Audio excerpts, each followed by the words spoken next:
Hello everyone, my name is Pixelriffs. Welcome back to the Final Fantasy VII streams. How are you guys doing? Hope you're all having a fantastic day.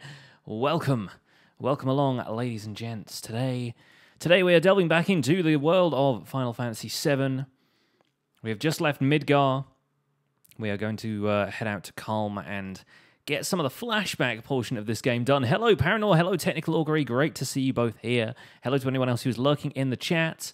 Do I think I profit more from VOD viewing or YouTube viewing? Like on Twitch versus YouTube? Doesn't really matter. Entirely matters what you guys want. I don't profit at all from either, as far as I know. I might get a little bit of ad revenue from Twitch. My YouTube channel for VODs is not monetized at all. We're getting into it suddenly at the beginning here. I'm glad you were able to catch the VOD of the first stream, Technical Augury. We had a lot of fun. It was pretty great. We got through Midgar in its entirety, which I'm very happy about. So we are heading out with, I think, Aerith and Red 13 in our party right now. So it's going to be a good one. It's going to be a good one, folks. I was thinking about the re-ups to YouTube and the thought struck me. Yeah, no worries, man. No worries. Yeah, it doesn't really matter much either way. I'm pretty sure Twitch ad revenue is negligible in terms of actual profit anyway, but you never know. Thank you for the support either way. I appreciate it. And as always, cheers, donations, and tips and that kind of stuff. Patreon support is always the most direct way of supporting us, but obviously if you can't do any of that stuff, then just tuning in and watching the streams is all we could really ask for. So thank you guys so much for that. Right. Without further ado, let us get back into it. Oh, it's so good seeing this load screen. Every time I get excited for it. But we are going to hit continue. We are going to open up save file number 1, and we have ourselves a little crew. Let's mosey. Let's do this. So here we are right outside of Midgar. Going to run up here to Kalm, which is the next stop on our little tour of the world. And it's a little bit dark, but things are getting slightly brighter. Let's take a quick look at our equipment and stuff. I don't think anyone has learned level 2 limits yet, and yeah, Aerith and Red both need to start getting their level 1 limits sorted out, but no worries. We're going to go into Kalm and we're going to do this whole section first, I think. They're going to go to the inn. We've reached Kalm! So soon in the stream. We're supposed to meet at the inn. Yeah, they're just going to mosey on in there. Aerith's going on ahead. We get to explore the town just a little bit. We may as well do that before we do the flashback stuff. Some very odd individuals around here. Thanks to the Mako Energy Shinra Inc. develops for us, everything's more convenient now. Yeah, but is it morally right, though? After Monster started appearing in the Mithril mines, now all he does is sit around getting drunk at the bar.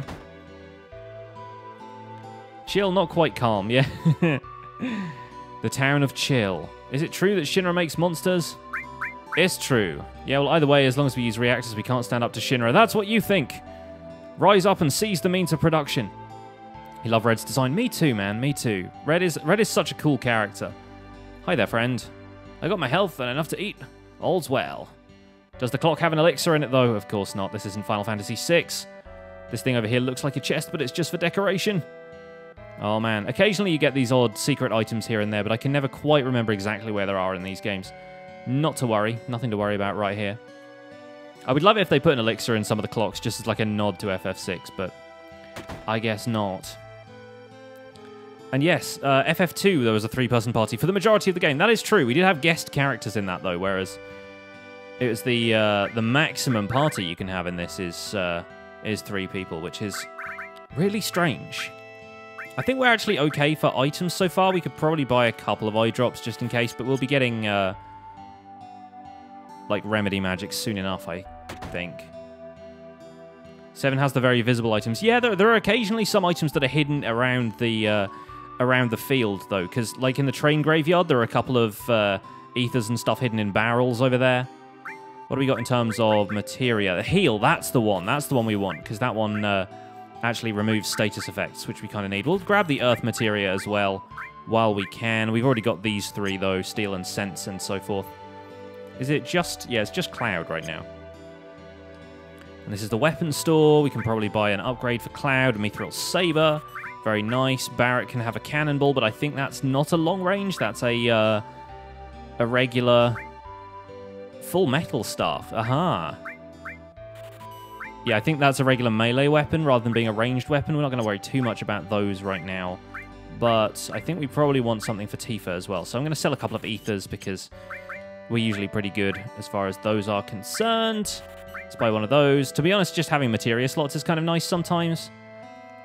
And Barret has tons of HP, so there's really no reason for him to stay as a ranged attacker. We might as well just go through this whole thing.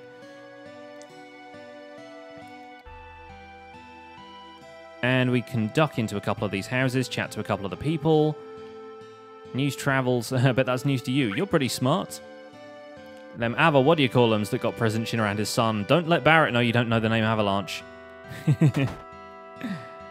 I also find it really funny that some people want to go and see Midgar. Like, obviously, it's kind of like what's the like a capital city, I guess. So everybody wants to travel to the capital city at one point in their lives. Like, it's somebody wants to go and see London in the UK, for example. Like, that's fair enough. Oh, Peacemaker. What is that?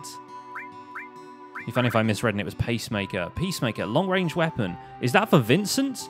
How do we have one of Vincent's weapons already? We're not going to meet him until, like... Well, I was going to say Disc 2, but there isn't exactly a Disc 2. Oh, and we get to look out of here. That's kind of adorable.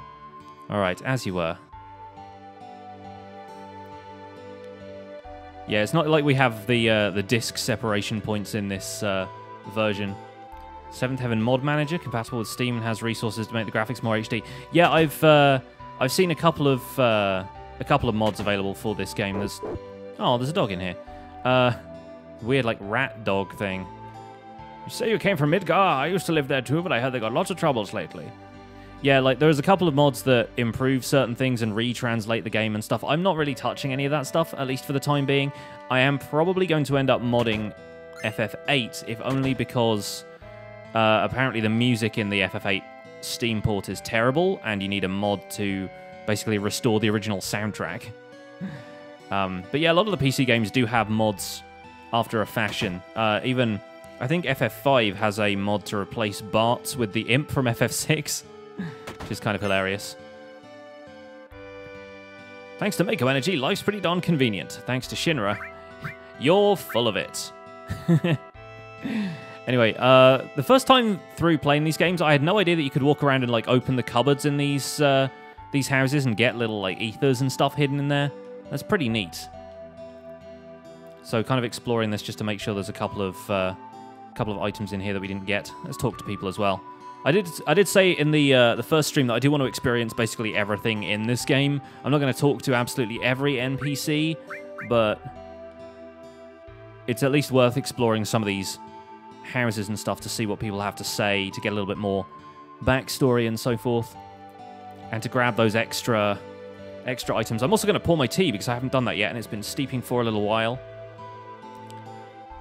Got a blackberry and apple tea with beetroot as part of the blend, which is quite interesting. We've had a little bit of this before, but I haven't had it for a while. I just noticed the box in our cupboard and was like, yeah, I feel like having some of that today.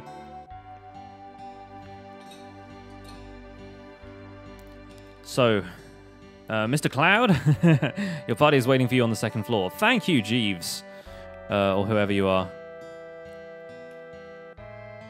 Imagine somebody saying their name was Cloud if you just met them IRL. Yo, man, you're late. Sorry to keep you waiting. Just had to go and steal some ethers from people's houses. So let's hear your story. The one about Sephiroth and the crisis of the planet. And so this is a bit where we get to take a trip into Cloud's distant past. He used to want to be like Sephiroth, so he joined Soldier. After working with Sephiroth on several missions, they became friends after a fashion. He was older than me, hardly ever talked about himself.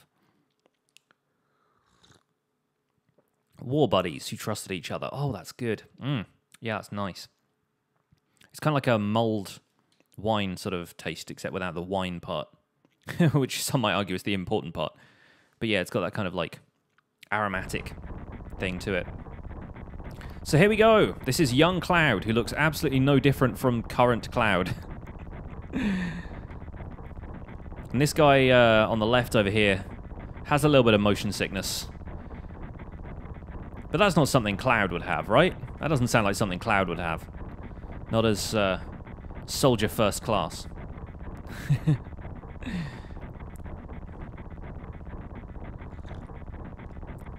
He's doing squats. The squats started early. He's really excited to use his new materia.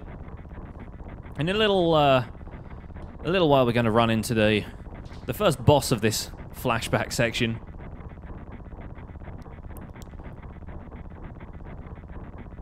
Yeah, Cloud is a little bit too excited to be going out on a mission with Sephiroth. We're heading up to the mountains north of Nibelheim to investigate the Mako reactor up there, which seems to have some weird monsters turning up there for some reason. Speaking of weird monsters... Oh boy, that theme though. Also, just compare Cloud and Sephiroth's HP here. Yep, Cloud is going to die. Sephiroth's going to revive him. Oh, no, apparently Cloud is just going to be dead. Fair enough. Like, he almost always casts Life 2 on you if you go down first, but I guess he queued his attack up. Sephiroth's strength is incredible. And he's got a lot more HP when we eventually end up fighting him, but more on that later. So they got back to Nibelheim, and this was Cloud's hometown, so obviously he was pretty excited to return there. Maybe catch up with some old friends.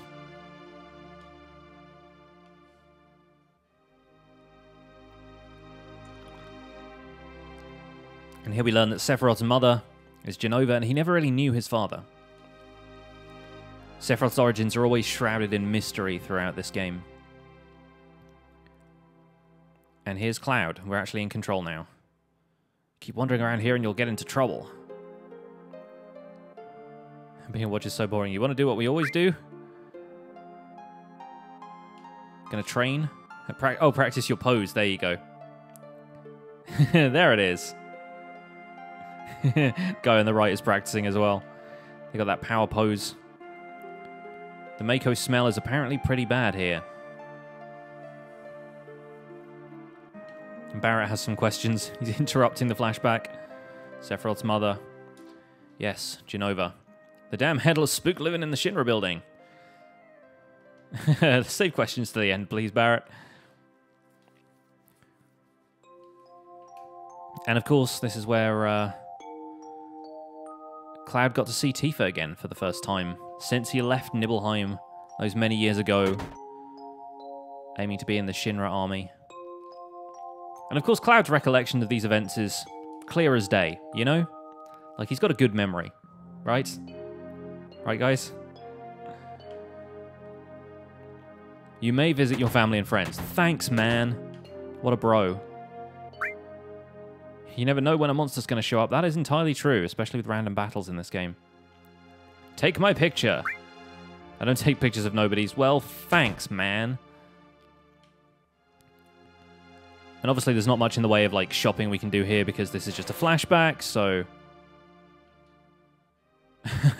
And Barret is getting a little bit annoyed that we're not sticking to the facts here. So this right here is Tifa's house. And you actually have the option to be like, no, I didn't go and visit you, and then the flashback kind of resets. Hey, T-Lag, yes, we have started FF7, so excited. We're going into Tifa's room, we're going to play the piano.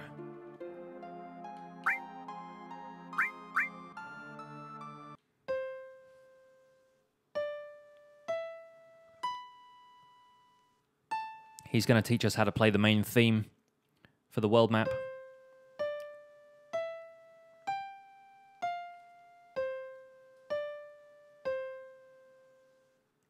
Nice. There's also a way you can just jam out on the piano. So you can go...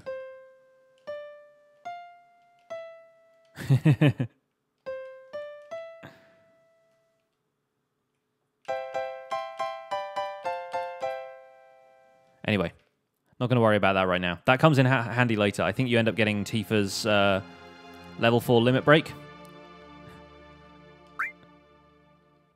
It's like, I went into her bedroom and took out her orthopedic underwear, apparently. Anyway. She's like, Cloud, be serious. And is this Cloud's house or is it the one up there?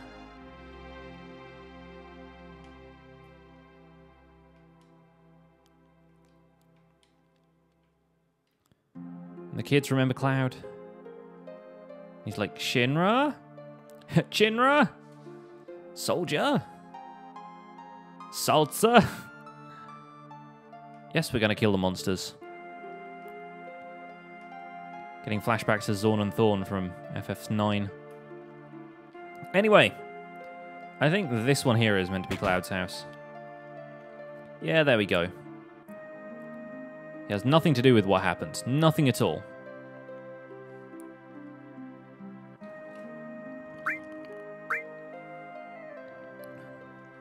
His father died while he was young, and he went to see his mum. His mum was a vibrant woman who hadn't changed at all, but she died a few years later. A few days later. And I don't know if it really covers it in the game. In one of the other games, or maybe the Advent Children, I forget which, it's implied that Sephiroth actually kills Cloud's mother in some of the events that you will see shortly. Amatalia, welcome along. Best Final Fantasy.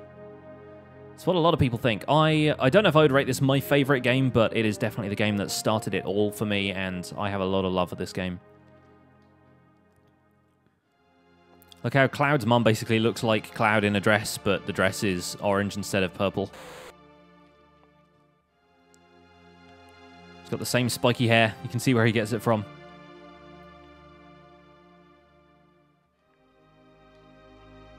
Think it was Advent Children. Yeah, I haven't seen Advent Children for a while. I definitely watched it a while back, but I haven't seen it recently.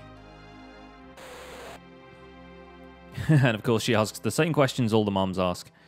Are you eating right? I'm good, Amtalia. I'm really good. Spent a bit of time out in the garden today, did a little bit of work, and then time for an FF7 stream.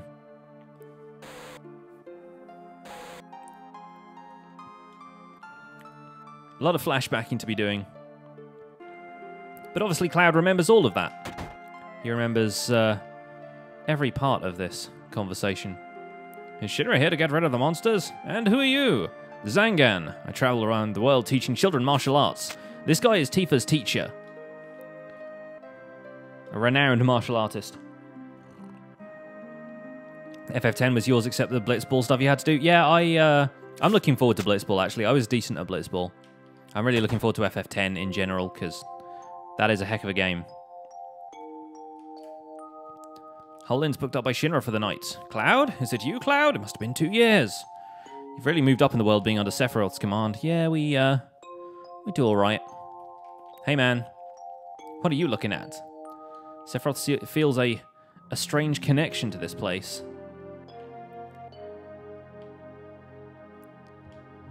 Which is mysterious.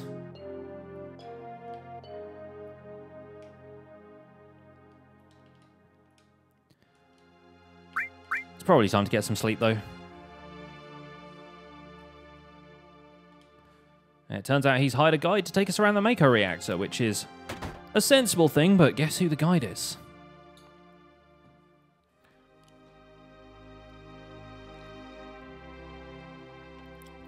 Like how they implemented the whole upgrade system. What, the sphere grid? It's probably one of my favorite leveling up systems in this whole franchise. It's better than the Crystarium. Once the guy gets here, we're heading out. And Tifa's dad is like, yeah, maybe you should take care of my daughter. And Cloud is kind of happy to see Tifa again. She's the #1 guide in this town. You're my #1 guide. It's too dangerous. Can't let you get involved. And Sephiroth is like, man up, dude. And this guy decides it's probably good to commemorate the occasion by taking a picture. So obviously Cloud's going to be in the picture, right? Sephiroth doesn't like the press, but yeah, he'll do it anyway.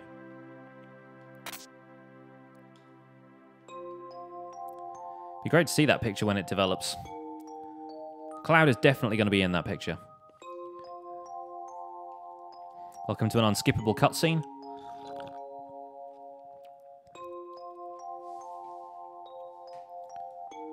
So this is the Mako reactor that for some reason is up here in the mountains. Goodness knows how they transport the Mako energy all over the place, but something tells me that's not exactly the reason for this reactor. Yeah, Crystarium kind of It was definitely too linear. It was a little bit limiting. And you can kind of see why they did that in a way, because the game thematically is meant to be kind of limited in certain sections to what they can do, and like when their Lassie brand expands, then that kind of unlocks more of their power. But then, yeah, I think the whole thing was just a little bit too linear. I liked the customizability of the sphere grid, especially the expert grid, when you can take people down different paths. So Sephiroth and one other Shinra soldier seem to have survived the fall okay. It's a good thing that Shinra soldier is with us, though, because, you know, better have another guy around the place. We're going to be finding our way back to this location a lot later, and some of the stuff that happens here will be a little bit more relevant. But it turns out this mountain is abundant in Mako energy. Obviously, there's a wellspring of the live stream somewhere around here. So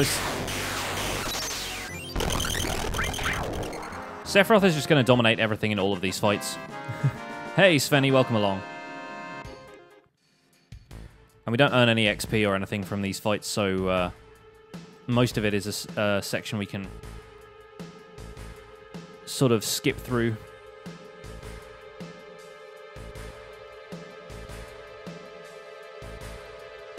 Don't need to worry too much about looking for items or anything.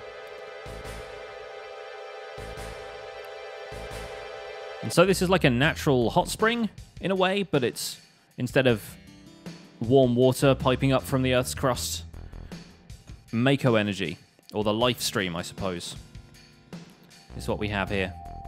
And over time, we learn that it crystallizes into materia. When you come back to this location in the present, there's actually some materia here that you can pick up.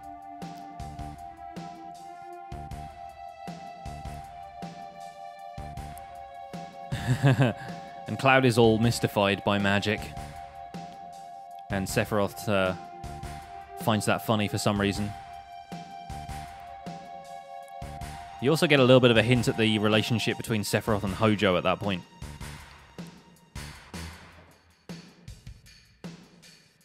But eventually they make their way to the Nibelheim Mako reactor, which is a location we will be revisiting. So a little bit of stuff goes on here.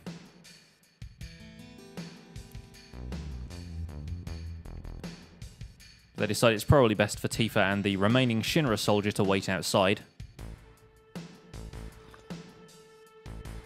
Sephiroth and our soldier first class have some business to take care of. Shinra guy is like, I do like Tifa's old outfit. The hat and everything. She does look like a proper little tour guide.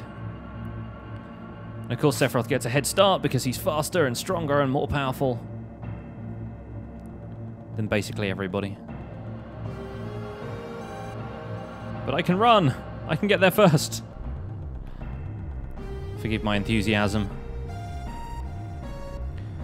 And so inside the Mako reactor you have these mysterious pods, which surely are just processing Mako energy into power that the Shinra Corporation can convert into electricity for all of these homes, right? Nothing mysterious or nefarious going on here.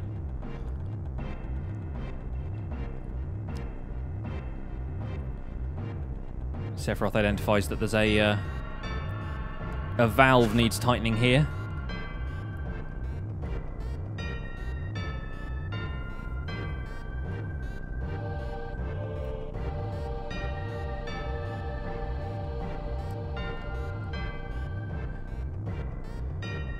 What does Mako energy become when it's further condensed? Materia! When it's condensed around a living being,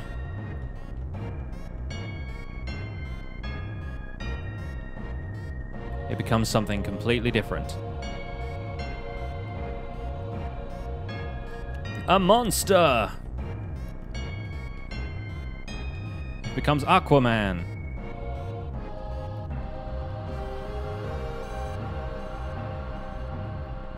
Some kind of monster. It's the Metallica album.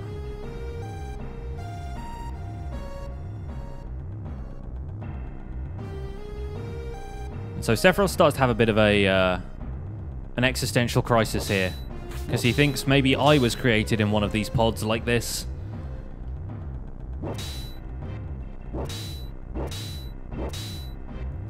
And considering that they came here to fix this, he does a great job of breaking it.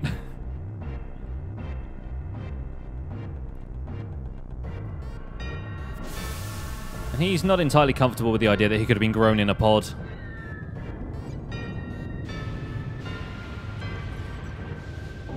Who would be, really? But at least he doesn't look like this.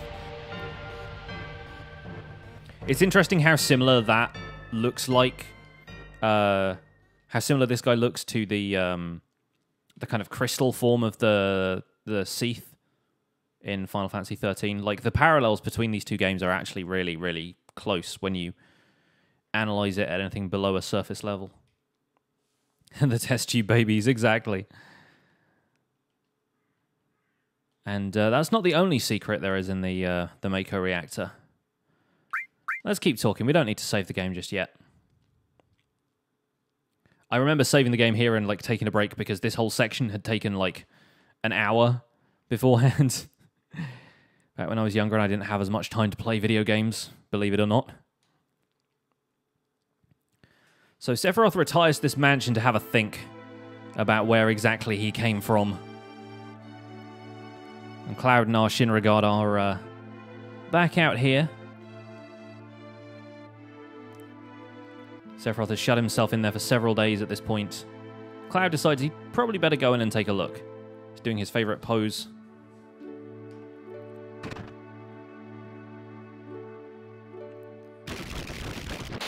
And this mansion is going to be a very important location later. But for now, we just need to find the secret entrance to the basement, which should be around here. Yeah, there it is.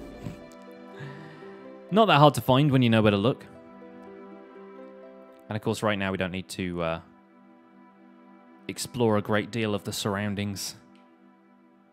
Mysterious purple cave underneath here leads to... Hi, Vincent. Leads to a library of all places, where Sephiroth has been reading up the diaries. And you'll notice, actually,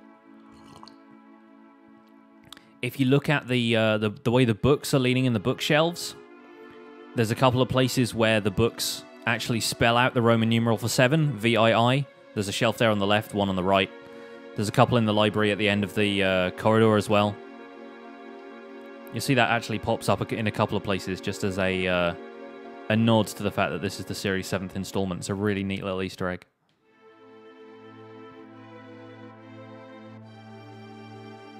Sephiroth is starting to come to the conclusion that maybe he is the result of these sort of experiments.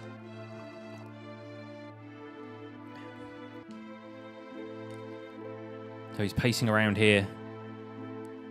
But he wants to be left alone.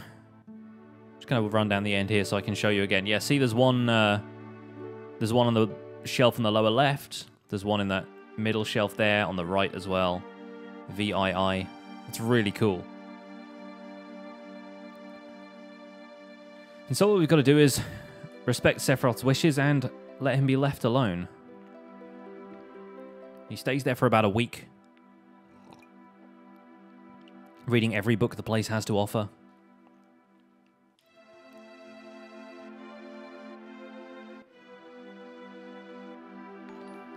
Mavin, thank you for the follow. Welcome to the Pixels. Hope you're enjoying today's stream. And once again, we head back to the Shinra mansion, but something has changed about Sephiroth now, as you can tell by the ominous music. Man knows how to make things dramatic, you know what I mean? It's kind of neat that Cloud, like, stays in the mansion. Sephiroth seems different. And of course, Cloud doesn't think twice about running down to the basement to see what's up with his buddy Sephiroth.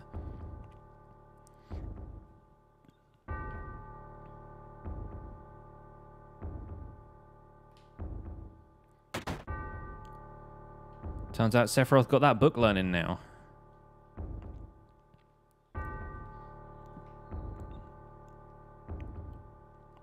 And he calls you a traitor for some reason. Because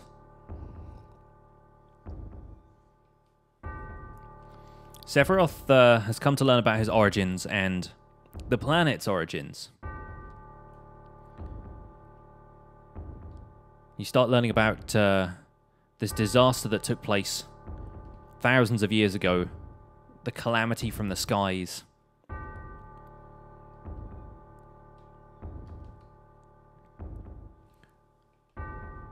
And basically, Sephiroth is a result of genetic experimentation based on this Genova, this mysterious entity that fell in the north of the world 2,000 years ago. And it turns out that Genova is actually being held in the Nibelheim reactor. She is very, very close by. Which might be why Sephiroth's been so antsy.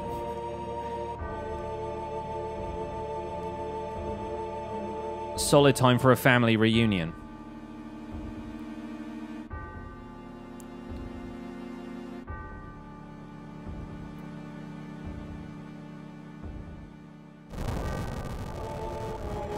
So naturally he decides to go on a bit of a bender. And burns down the entire town of Nibelheim.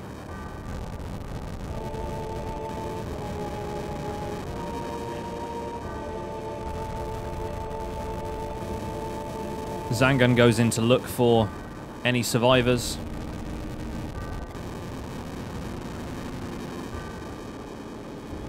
Cloud finds nobody.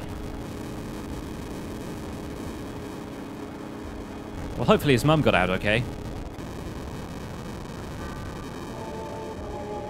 Family reunions in FF games are never good. And that iconic shot. Here it is. I like these bowling balls that he's used as shoulder pads.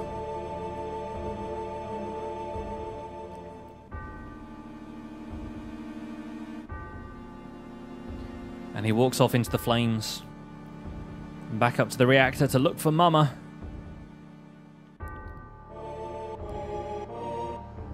He's got to get some of Mama's famous cooking. That soundtrack is just one of the most iconic things in this whole game, I think.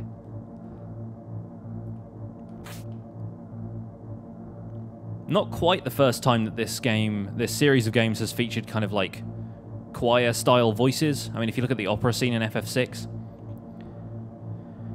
And then we see the true origin of the flashback Cloud had in the... was it the second Mako reactor? You go and attack with Avalanche. Turns out he's been in a reactor before, and it was with Tifa present as well. Sephiroth is legitimately politely knocking on the door up there, asking his mother to let him in.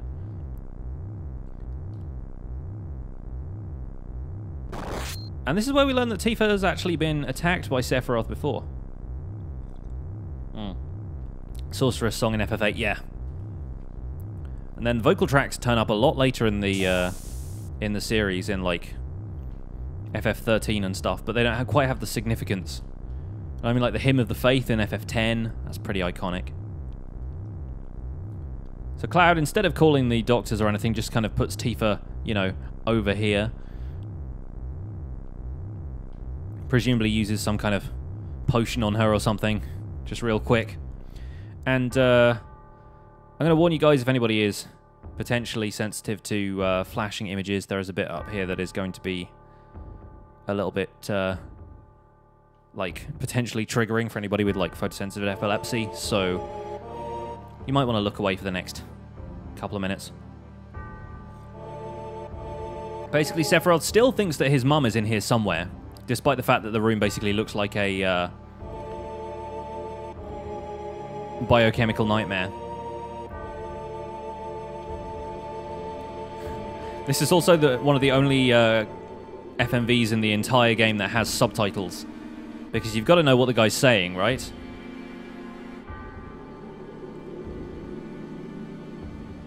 And he's figured out that this statue is perhaps not Genova.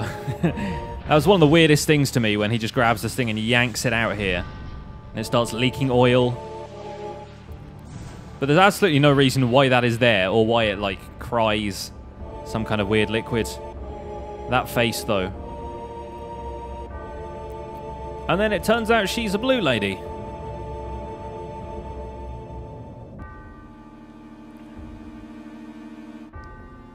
I do like the fact that her nameplate says something about, like, made in 1997 by the Square Corporation or something like that. Not exactly high definition enough for you to read it, but... Okay, so in this scene it does cut between Sephiroth and Cloud for a couple of seconds here, so... This is the bit where...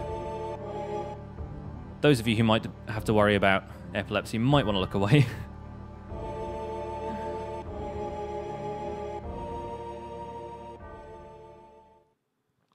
Okay, we're good. And that's the end of Cloud's story. That is basically all he remembers. He squares off against Sephiroth. Presumably couldn't have killed him, but Sephiroth kind of disappears after that, so...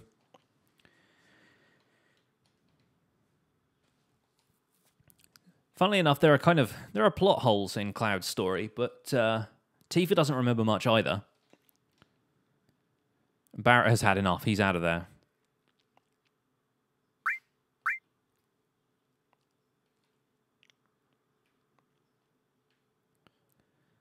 And that's it. That's flashback done.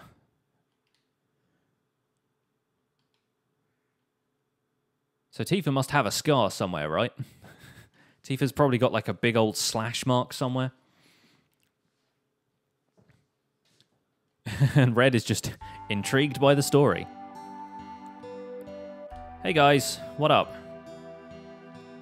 And this is where Barret gives you the fuss. It's basically a phone. Or a walkie-talkie, I guess. I had absolutely no idea what PHS was supposed to mean. But we can use that to switch characters on the world map now, so that's a thing. Exciting times.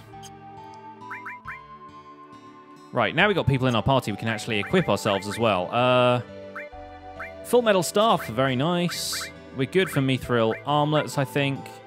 Only other thing we've got is the star pendant, which I guess we can give to Red.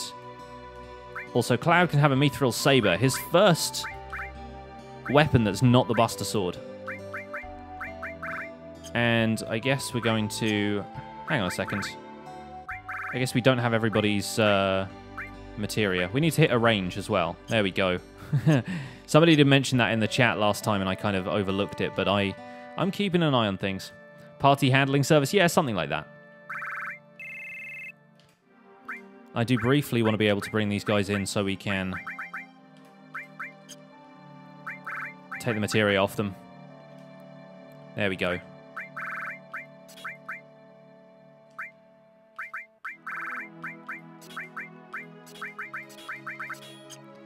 Oh, hang on. I just swapped that one by mistake. What is that? Steel. Yeah, there we go. Excuse me. Thank you. Alright, let's keep Aerith and Red in the party.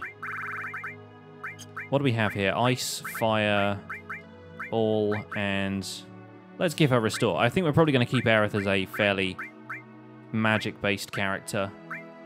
We'll probably give her enemy skill as well, because that's pretty useful.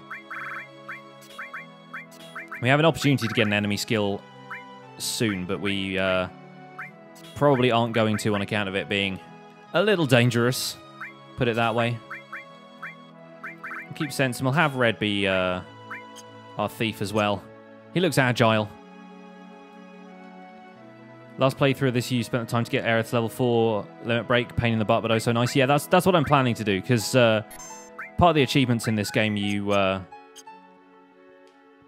have to get everybody's level 4 limit break. And her level 4 limit break is in like a house over one of these rivers, so you have to come all the way back here with the buggy later on, or alternatively a chocobo.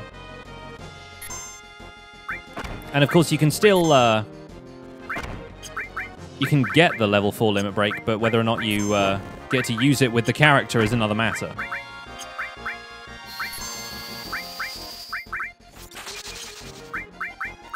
I'm going to try and have Aerith attack as much stuff as possible.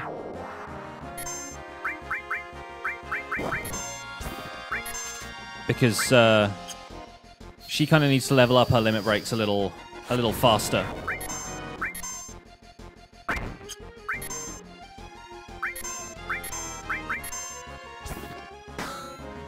Obviously, that's going to be difficult if she's attacking from the back row every time, but that's my bad.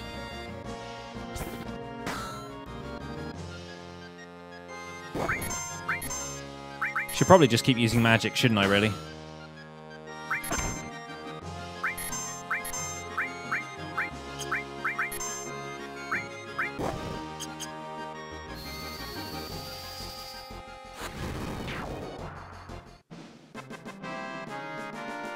So to get the level 2 limit breaks, we need to kill some enemies. That's the main thing, really, is just have Aerith be the damage dealer. The next stop on our journey is the mountain pass down here. Talismancer, thank you for the resub and the 6 months of support. Half a year now. Really appreciate it. Thank you for being here. 6 already, I know, right? Yay, the elephants are here to give us a shower. And I guess we'll let Red use his limit break.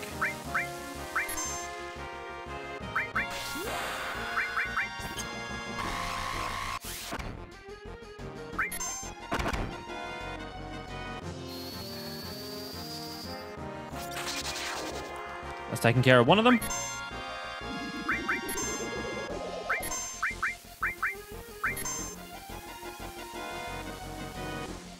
Second trimester of the Twitch baby.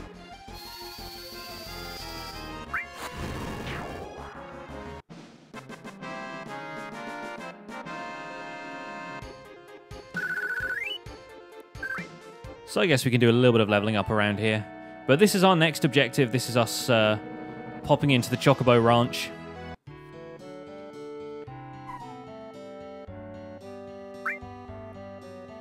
And this is the best part of the entire game. The Chocobo dance.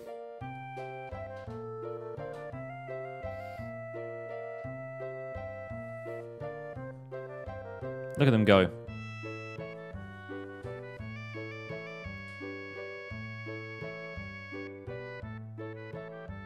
Hope everybody's joining in with this at home. Dun, dun, dun, dun, dun, dun, dun, dun. Oh, it's not doing the whole thing. Dang it! Oh, I was getting really hyped then. It normally has like a big climactic ending. Anyway, from that you get your first summon materia, so that's why I did that whole thing.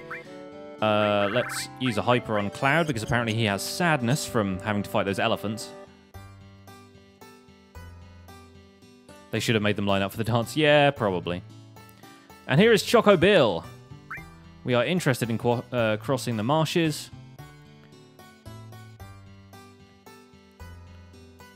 And we want to avoid getting hit by the Midgar Zolom because we will probably not be able to handle it right now. So now we need to go and talk to Choco Billy, who is in the stables. And I think he gives us some greens so we can go out and catch a Chocobo ourselves.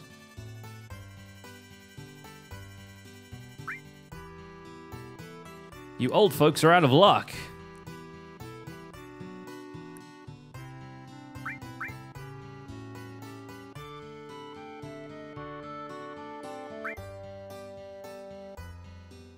So you've basically got to throw some greens at it.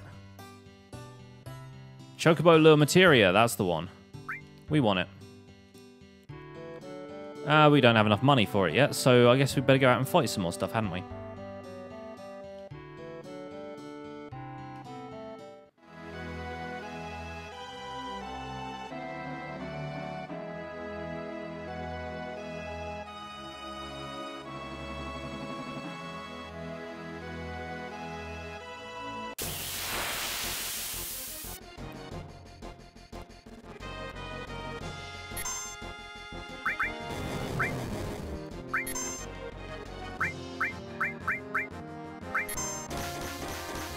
Oh no, we got flaming pecked. But that's fine, because that's another limit break for Aerith, so that's another chance to level that up. And a free heal as well.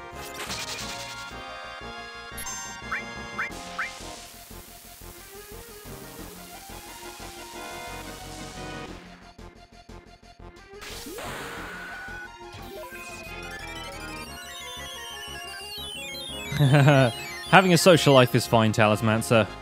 No one's gonna take it personally or anything.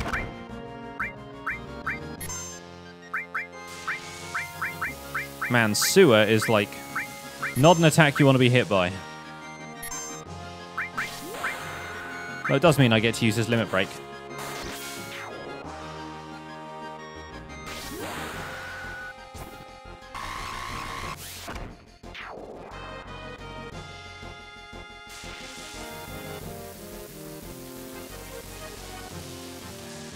Ouch.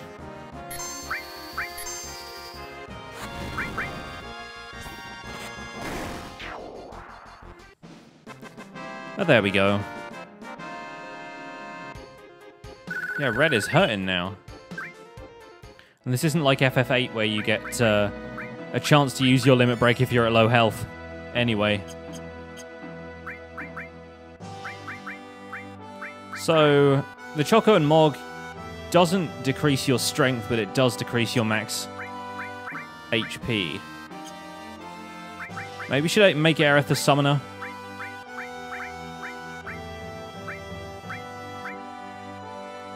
Have her use this instead of fire.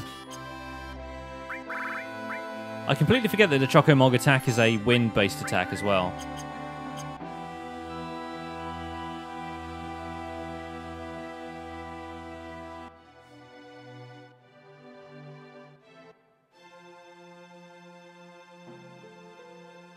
We do not want to wander into the marsh just now. Oh yeah, that's the other thing we can do. We can actually look at the world map like this and rotate the camera if we want to. It's kind of neat.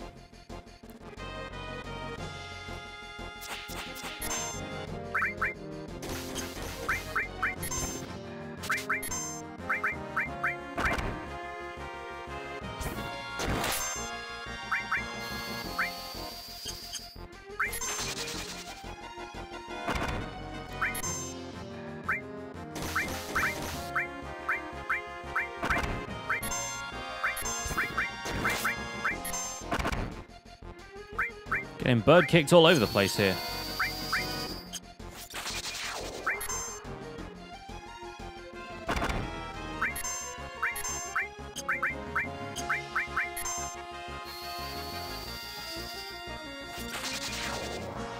As long as I'm not using up all your data, Talisman, so that's the important thing.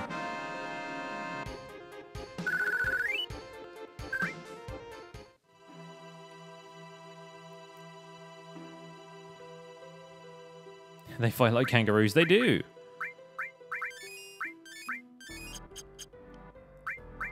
I need to have somebody use all materia on their restore.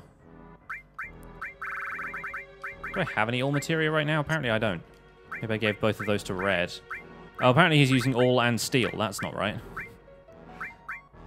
Let's swap that for nothing in particular. Let's have Aerith pair those and have red be the summoner. Sure, why not? I'm glad I'm worth the data tier lag, but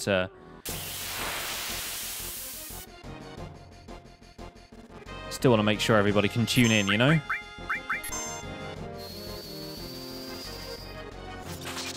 Yeah, something tells me that all fire is going to work well on these guys. Well, if they all attack Aerith, then that's an easy recipe for a limit break. A little better, but...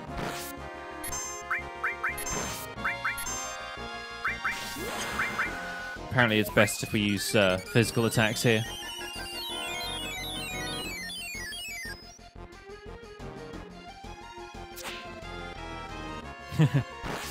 You missed!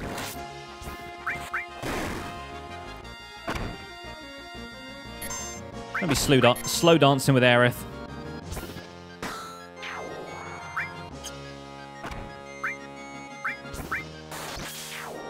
Ouch. They only seem to attack her as well for some reason, which is kind of hilarious. These plants have just got a thing. Pretty sure this is footage from the new Pikmin game.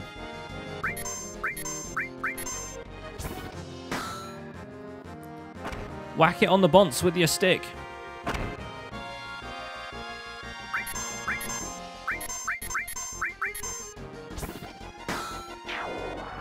You got chicken cooking? Me too.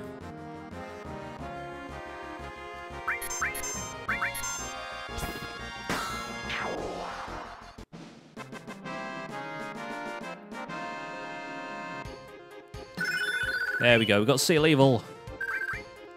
And 2 Lassen nuts, which I think are Chocobo breeding supplies. Seal Evil is just the second level one. Yeah, there you go. So yeah, if you look over at this here swamp, you will occasionally see the snake bouncing off of the... there you go. And if you walk into the swamp while it's around, it'll get you. Believe me, it'll get you. Okay, let's go red with the fire.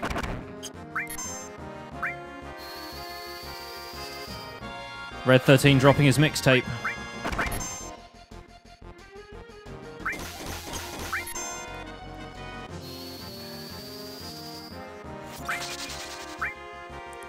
Yep, it is 4 PM here. Just about.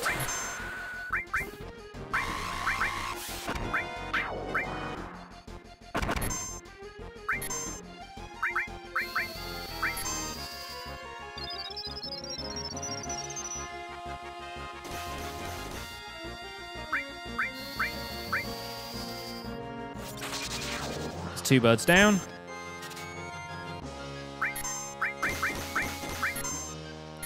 Make that 3.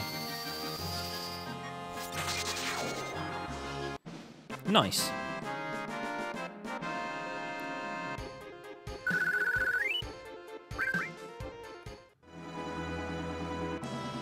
Yeah, we don't want to be going over there, because the snake will get us. Controlling the camera like this is really weird.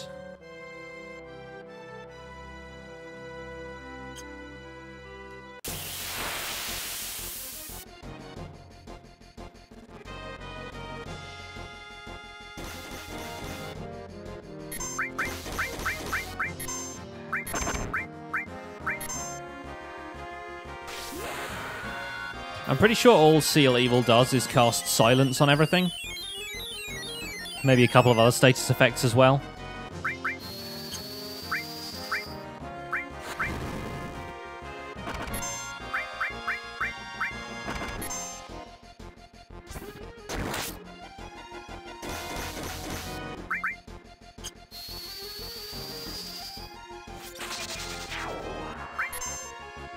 Yeah, it's a small world.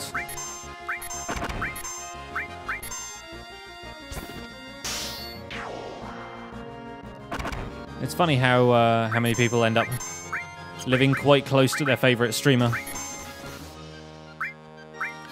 Then there's people like Paranor who decide to live in places like Nova Scotia.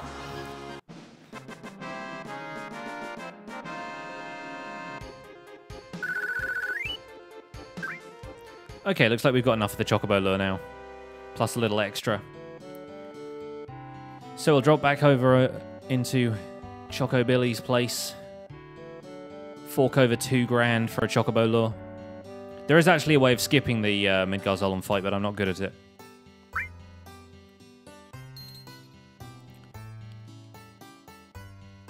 So if we buy some greens,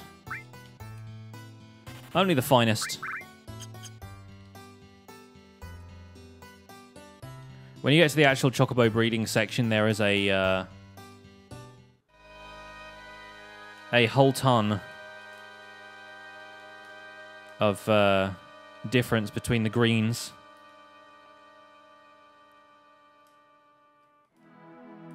We'll get around to it, Talismancer. I'm just not in town very much.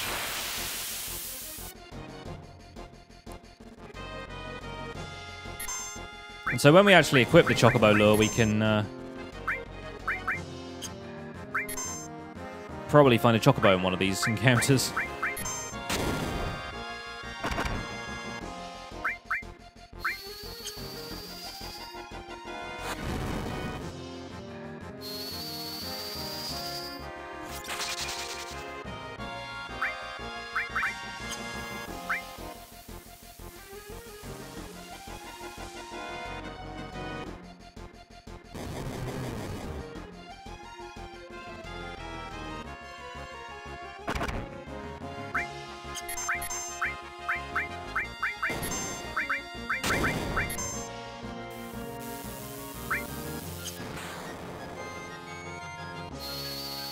There we go, that's one enemy skill.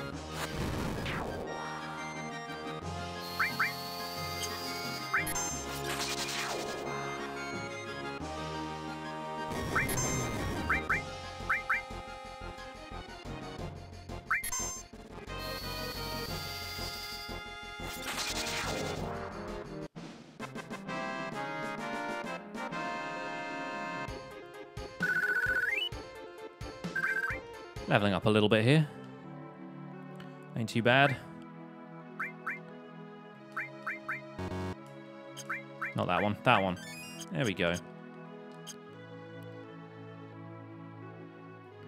So if we equip a Chocobo lure materia, we will get ourselves a Chocobo and be able to get on out of here. It also gives you +1 luck, which is kind of neat.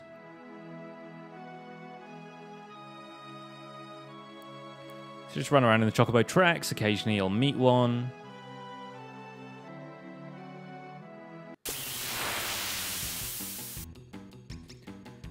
There you go. So now all we need to do is throw some greens at it without it running away. Which happens basically as soon as you get into the fight, so not always that convenient.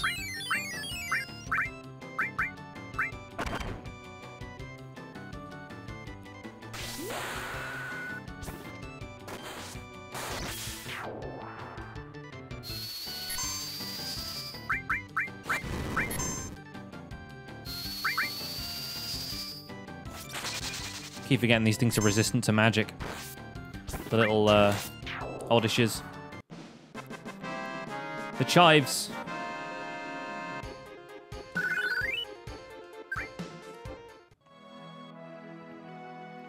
At least it doesn't use up your greens.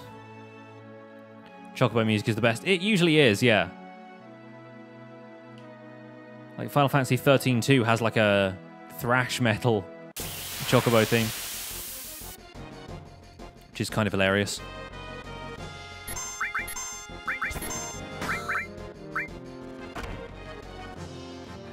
Here we go, getting attacked by everything.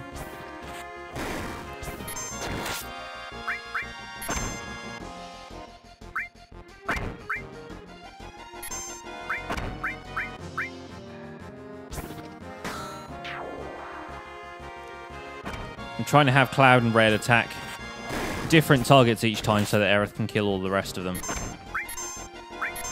Because the sooner she gets her level 2 limit break, the better. Because not only do you have to get the item that teaches you the level 4 limit break, you have to have all of the previous level limit breaks used up already. Like, you have to learn all of them before you can actually learn the 4th one.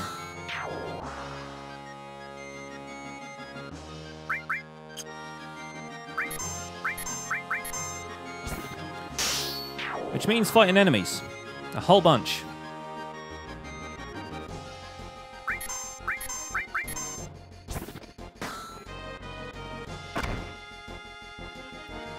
It's funny how these guys don't really do a whole lot of attacking unless they're being attacked first. Almost as though they're defending themselves. Hey, more nuts. Can always use more of that on the stream.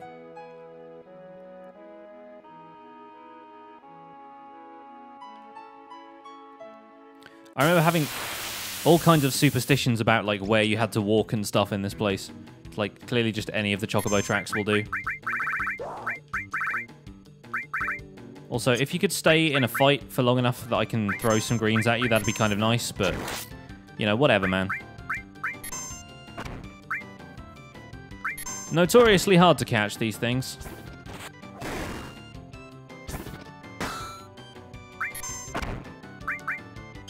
We might end up going and buying some better greens at some point.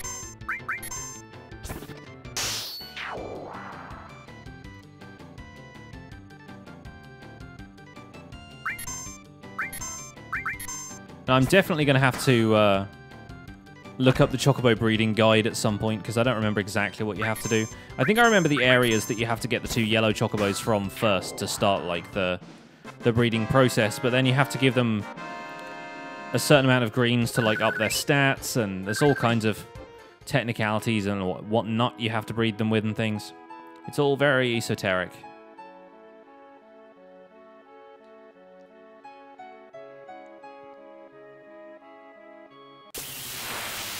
It's all about trial and error.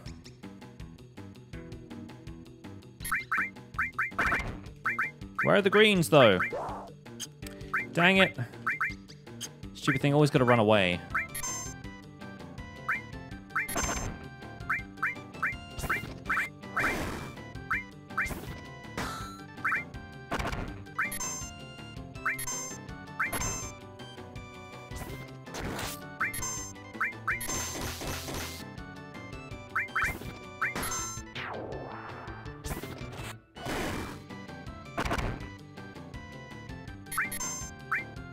And by this point, Aerith has been slowed down really slow. But that's fine.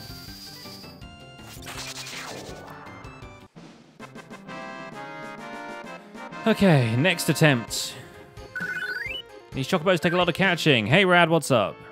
Welcome to FF7. Hope you're having yourself a good day. We're out here trying to catch a Chocobo. Not having the easiest time of it, but then... these things are always a little bit tricky to get.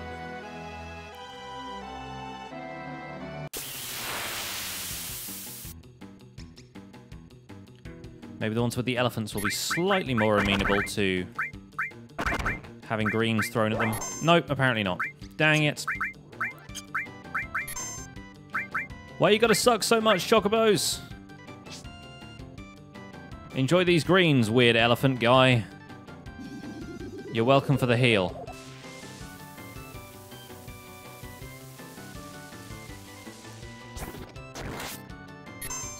FF7 was one of my favorites too, when it's not being a butt.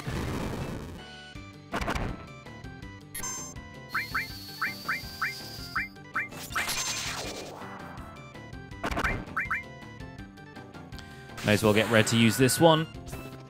The sooner he can learn. Limit break 1.2, the better.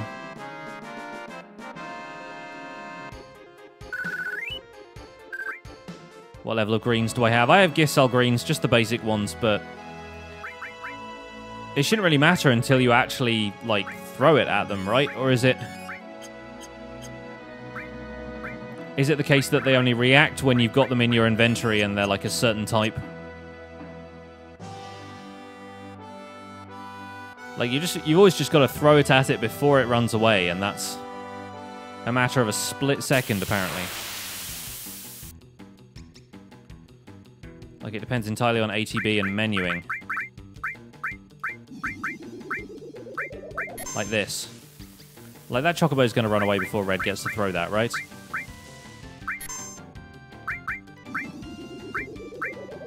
And we only want to use magic on one thing, because if you cast magic on the Chocobo, it's going to bolt. See? Ran away before I even got to throw it. What's that about, man? Maybe I have to buy some better greens and it, like, checks up on which ones you have in your inventory. I don't know.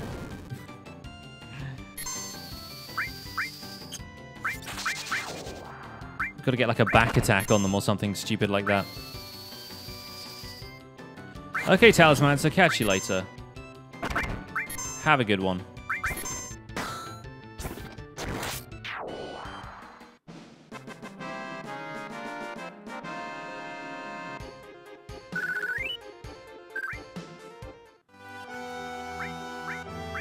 Why people gotta be sad, though? I only got one hyper left.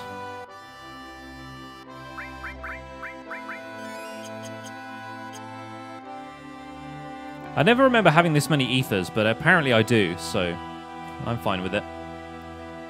Let's save while we're at it. I do not have enough hypers to cure my sadness.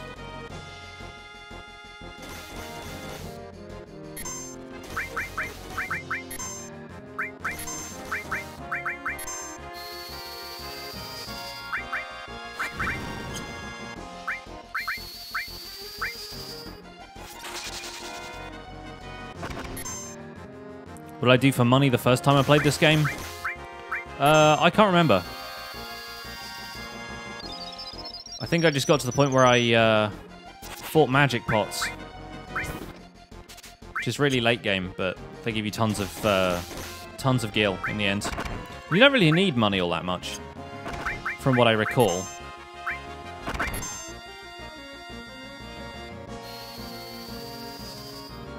Oh yeah, once you get the morph materia, you can turn stuff into useful items. That's not a bad idea. But you don't get morph for a little while. And then I think it's Yuffie who has like a really high hit rate with that. With like one of her best weapons. It's either that or the Beastmaster ability, whatever that's called. I forget. It's like control or something.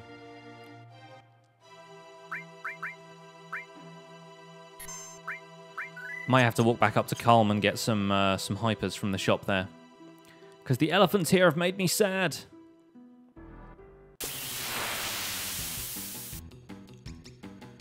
Alright, let's do this.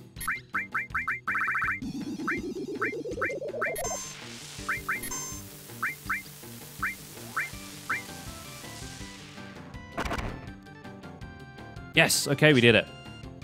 That's at least going to keep the thing occupied for half a second while we try and take out these elephants.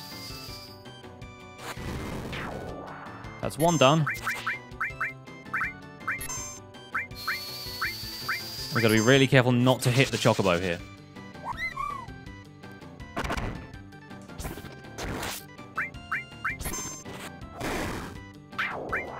Nailed it! Finally!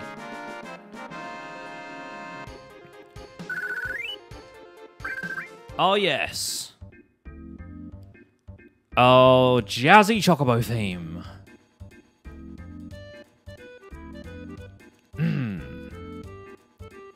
Did that say the Chocobo will escape whenever you dismount? Is that what it said? So I guess we're not walking up to Kalm then, huh? Let's check that we're not just going to run straight into the snake. Good. This way. Ah! Okay, we're good. Whew. Alright, well,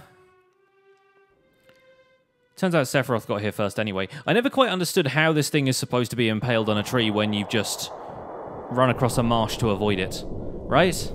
Like, how is that? Anyway, never mind. Not a problem, really. Yes, our enemy is someone who can impale a snake on a tree, you guys. That's pretty dope, though, right? Also, I never quite appreciated quite how much blood there was in this game before. Hello? Yeah, I guess we're still on the Chocobo. Yeah, it does run away. Okay, good. Because I was going to ride that all the way up to Kalm and go and buy some more items to get this sadness debuff off my entire party. But apparently I'm not going to get to do that, so that's fine. May as well just use a tent now. Which I don't think cures status. No, it doesn't. Okay, never mind. We'll use it anyway, just to get the MP back, more than anything. Right, can't remember exactly where to go in here to get all of the items and stuff, but not a problem.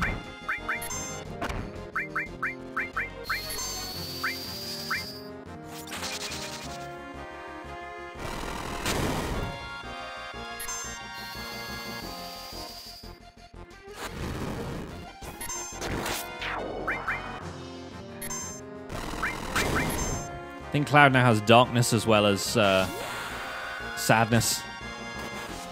All the nesses. Then again, I think you can probably steal hypers from stuff, so I should probably just start stealing. Just in case. There we go, just sadness. Darkness and poison and other status debuffs like that don't seem to disappear after battle, so that's useful. Or they do seem to disappear after battle. They don't seem to linger after battle. Now, where was that? Mind Source! Let's give that to Cloud, we may as well. Cloud is the one guy we're fairly certain is going to be in our party the entire time. Except for that one stage of the game where he isn't.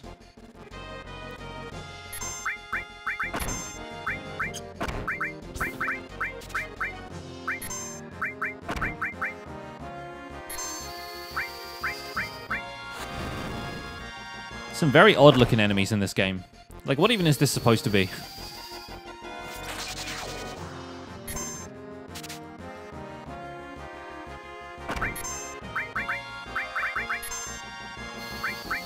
Didn't mean to do that.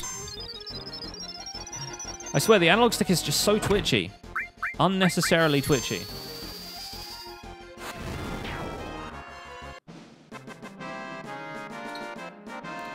I'm all tapped out for tea, guys. This means we may need to go and get some more at some point soon. Not a huge worry, though. Let's go up here for a second, see what's up here. I know there's a section over here that you can climb up tree roots. I definitely recall that being a thing. Oh, hi, guys! Oh, these are ice element guys. They're... Oh, that one's got a flamethrower. Okay, we'll see who gets to do what. I'm pretty sure flamethrower is also an enemy skill right here, so that's going to be useful if it ends up getting used on Aerith.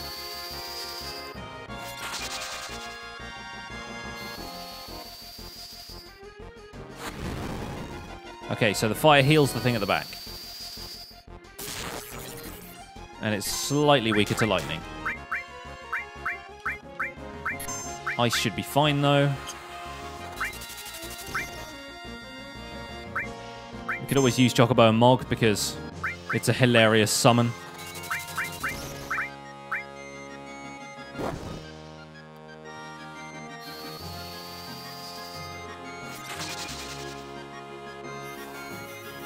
Oh, Fat Chocobo! Wrecked. Summon magic, actually good in this game.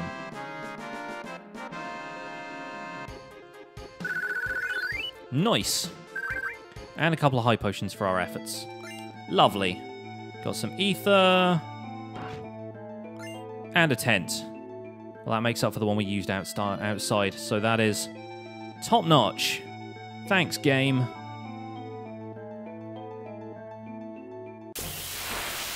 Da-da-da-da-da-da-da. So I can't remember if we climb up that tree root over there or not yet. I don't think we do.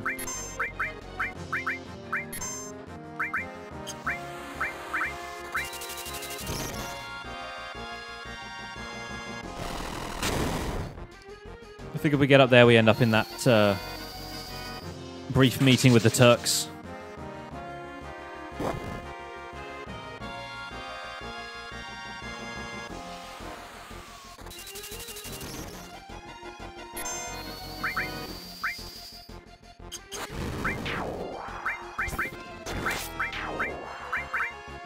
This is the only attack I have, so we'll give it a try.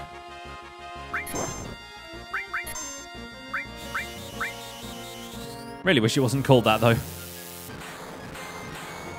Oh, it actually...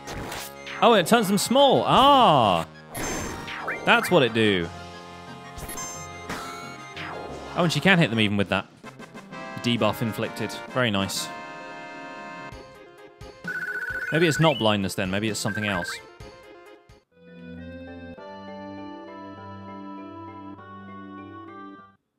Oh, here we go. I knew this was coming sooner or later. It's this rude guy again. Difficult to explain what the Turks do. To put it negatively, you could say that. Yeah, here we have the running joke of what exactly it is the Turks do. Even the Turks don't really know.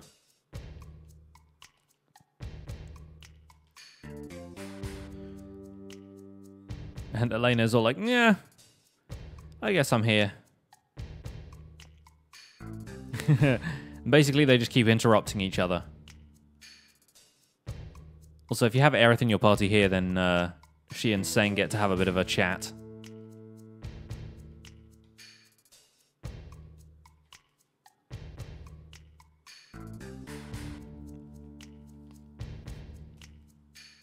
Apparently, Reno's still a little bit mad that we beat him. Safe from the Shinra for a while. And Seng and Aerith just have this weird kind of like dynamic between the two of them. Like it's kind of odd. He has this strange affection for her, even though like he's been sent to kidnap her a couple of times. It's one of the cool things about this game in a way. Like some of the characters aren't just like the bad guys. They've at least got a little bit of humanity to them.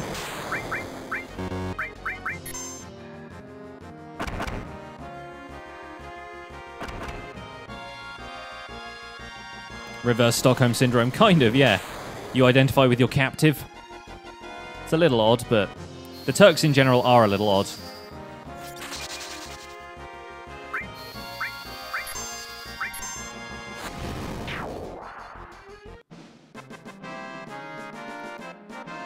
So fire is good against those guys. Decent amount of gil as well.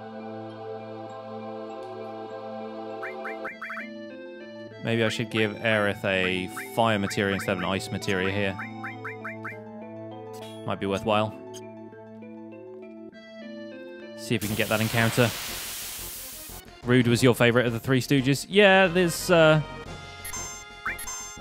lot of personality to Rude.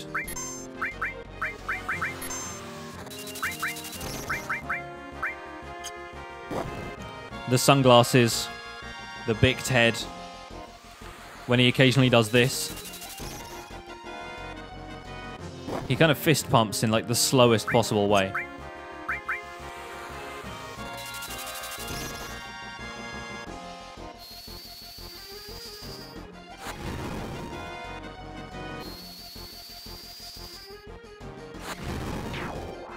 Nice, okay.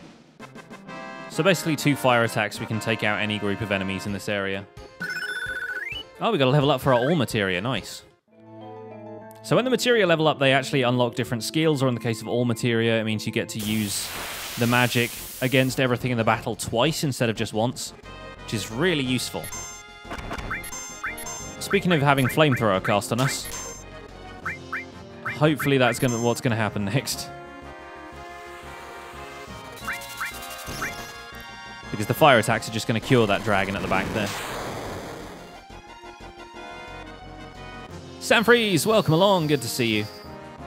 Welcome to the FF7 grind.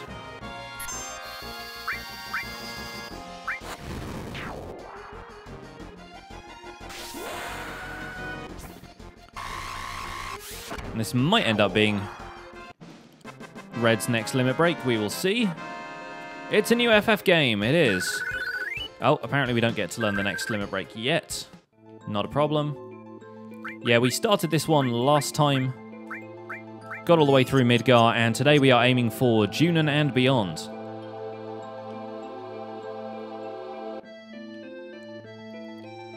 Gonna briefly go back down this way, because I think there's a couple of bits I missed. It's an area up here, which doesn't have anything in it. And I think we can climb up a tree root over here on the right-hand side. If I remember correctly, which I might not, it's been a while. We get ambushed by snakes. Dude, I got ambushed by snakes the other day. There was a slow worm, which are technically like a type of snake. They're pretty chill. They're not like poisonous or anything. They've been living in my compost heap. I went out to turn the compost the other day, and boy, there were snakes.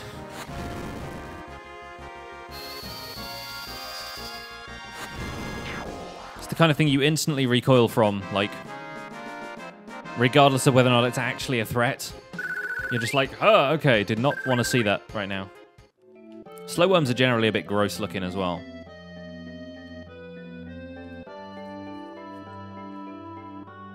Yes, okay, we can climb up here. Good. I knew there was something.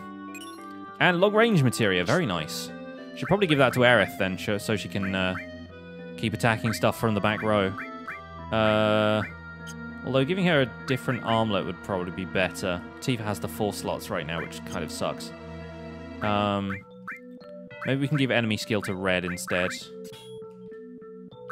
Instead of Sense, because I don't really use Sense all that much. Like, it's got value in it, obviously, but I feel like I know most of the enemies around here, and if I don't, then it doesn't matter too much. So, yeah, let's give her long range so she's attacking with the same power from the back row. Okay, Tearlag, thank you for being here. As always, anybody who can't catch the entire stream can always pick it up later on Pixel VODs on YouTube.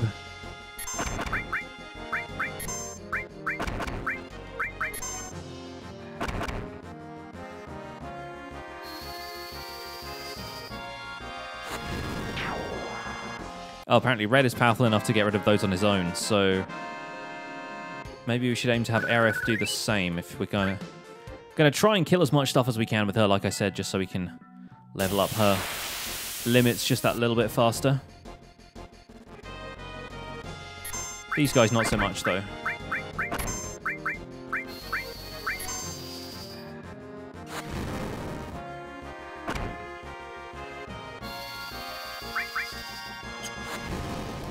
It's really kind of annoying being inflicted with sadness like this entire section of the game.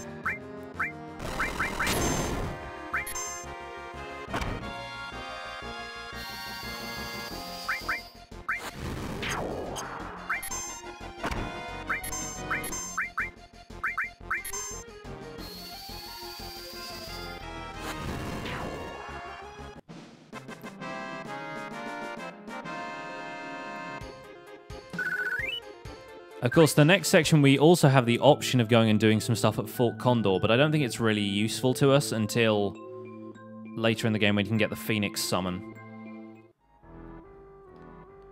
So here we are back out on the world map.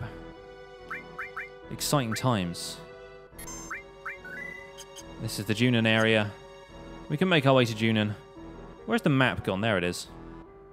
So Fort Condor is down here. Junon is all the way over there on the coast, and this is the first area where we can pick up a certain ninja character. Oh hey, this guy's turned around. And he still gets to attack first, because of course.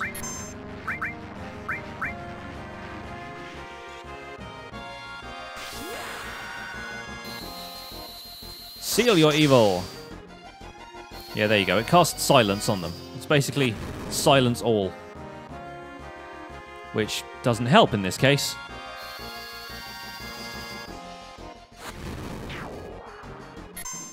Not that that matters, but...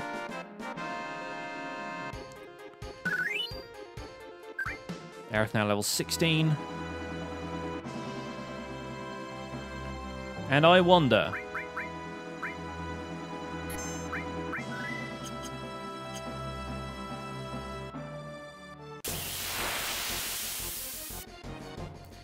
Well, it's not Yuffie.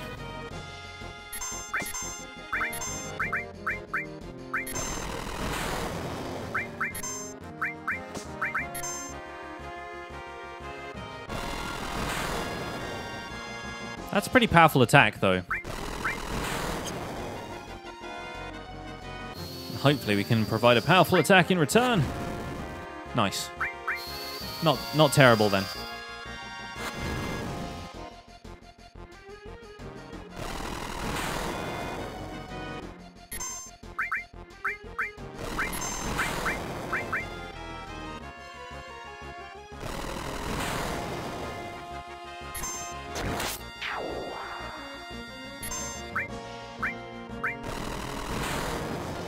Cloud's going to interrupt with his limit break, because of course.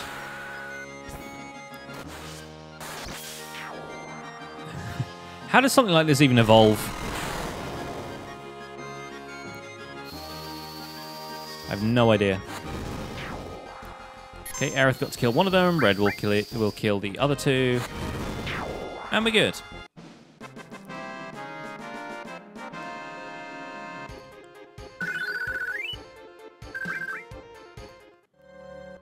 At least we're getting plenty of gil from this. Let's use Cure again. Excuse me. Magic, please. Thank you. There we go.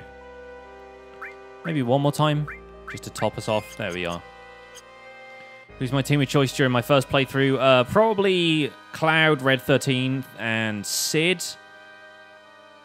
Because I liked all of them. I also don't think I got Vincent my first playthrough, because the means of actually going and getting him are a little strange.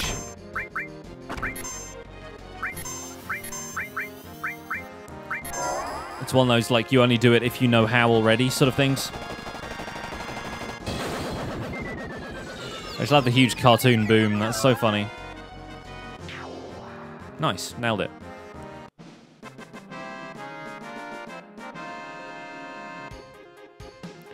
Who am I going to choose this time? I don't know. Like, for the final battle, I think I usually went with Cloud, Barret, and Tifa. But then Vincent is really good. He's got a pretty high damage rating. There's some pretty neat stuff you can do with Tifa and a super accurate weapon and death blow later. Same with Vincent, actually. It totally depends. There she is. Hi!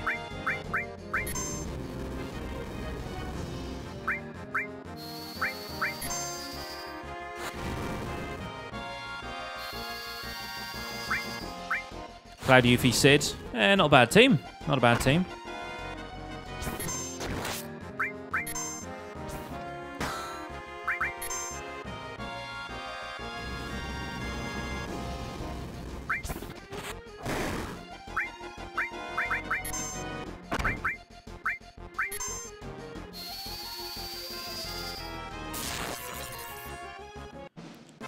I was going to say, I'm pretty sure you actually have to beat Yuffie here, right? You don't just run away. Thanks for the 400 gil, Yuffie.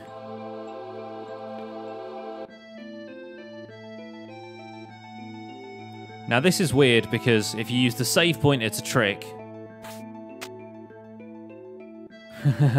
This time you have to basically say you're not interested. Ignore her a whole bunch.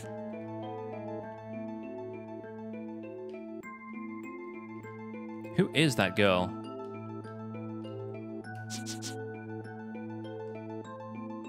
Say we're petrified.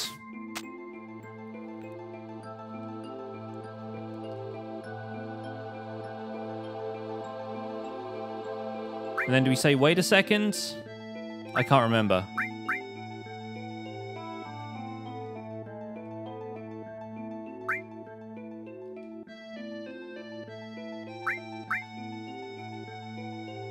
Nailed it. Okay. Yeah, I couldn't I couldn't remember exactly what sequences of answer you had to choose, but glad I remembered that.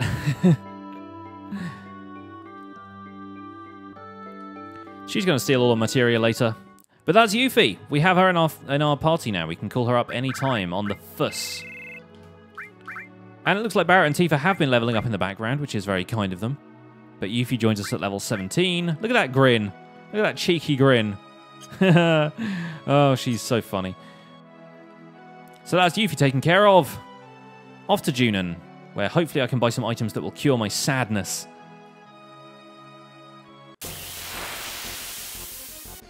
Deathblow and added cut. Yeah, that's a proper OP materia combination. There's some solid endgame strats in this game.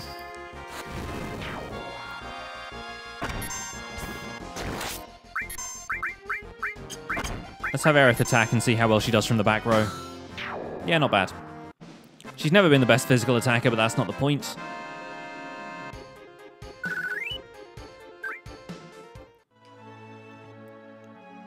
And there we are at Junon. Fantastic. Right, I'm going to use a tent while I'm still on the world map. get everybody's HP back and stuff. We need to arrange this. Give me a second here. There we go. And then I guess we'll use a hyper on someone. Cloud is probably the best bet, to be honest. Although we could have used it on red, I suppose. What do we need to do to get ready for the bottom swell fight? I think probably swapping these two around.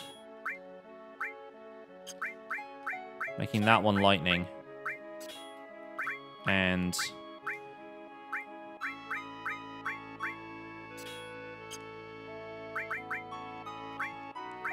what do we got? Fire, restore. Do we have another lightning? Oh, we do have another lightning materia. Okay, good. And the all materia isn't really necessary. Let's cram a couple of these others on here just for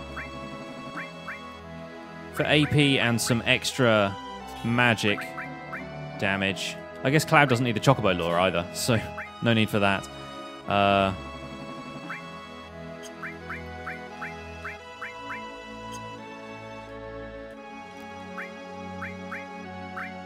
Enemy skill, fire all. We don't have another lightning, but poison. I can't remember if poison works on bottom swell or not. Not going to worry too much about that now.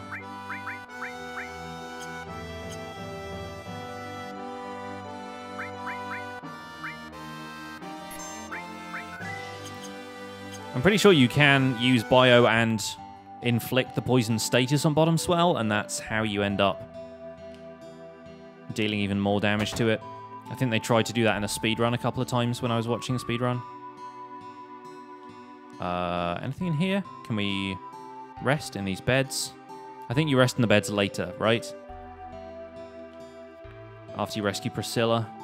So yeah, there is a girl on the beach here who is going to end up getting attacked and nearly drowning.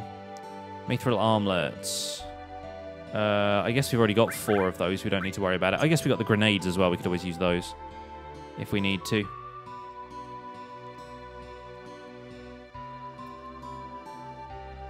Not going to be let into this shop. But yeah, no hypers or anything like that. Unfortunately. Yeah, that's not even a shop, it's just a house. We're always looking for a man with a black cape.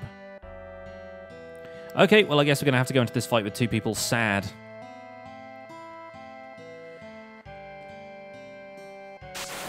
And here is the best character in the game, Mr. Dolphin. He's a very talented dolphin.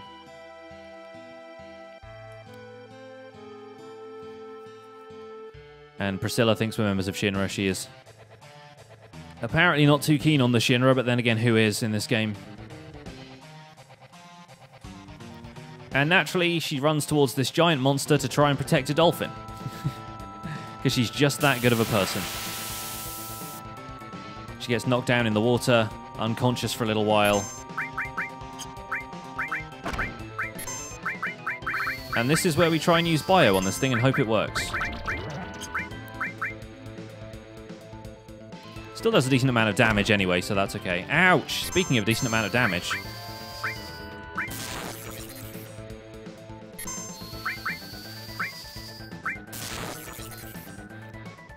Gonna have Cloud cure himself after that one.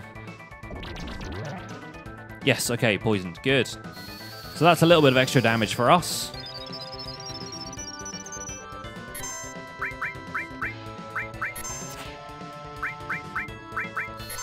We'll try and use Chocomog as well. Get a cross slash in, see if it gets stopped. When it starts moving like this, then you know there's a hefty attack on the way. Okay, it doesn't get stopped, but that's fine. Death blow. I like how they come running out of the side of a cliff. Because that's what the environment is like in this particular battle arena.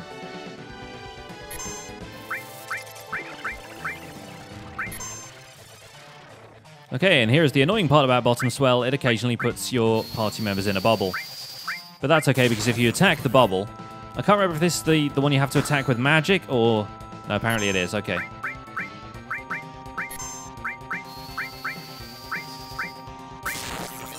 You have to attack the bubble with magic for it to let up, so...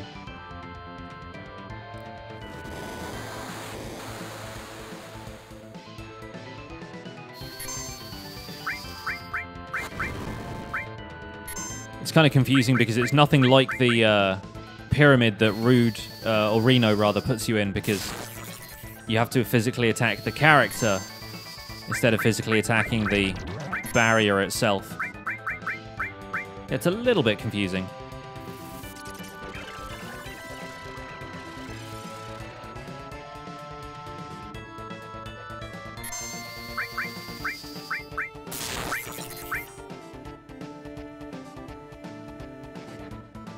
We'll need Aerith back for this, because we'll need to heal after this attack. Actually, we're not doing too badly. Okay, and it's dead. So that's bottom swell. This game summons know how to make an entrance. Too right. We get a power wrist from that fight. And now we have the CPR minigame.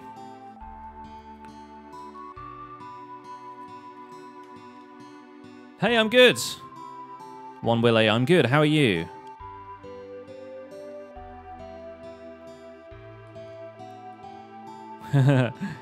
They've changed that slightly from young man, CPR, now. This is actually no longer the way you're supposed to do CPR.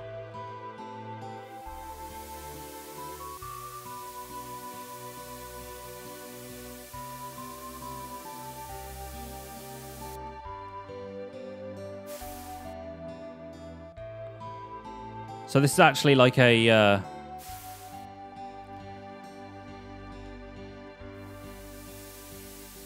Just waking up and drinking a cup of coffee. There's actually like a points value in the code that you have to reach before you can revive her, which I think is something like 50. And each like level of the lung indicator here is like an extra point.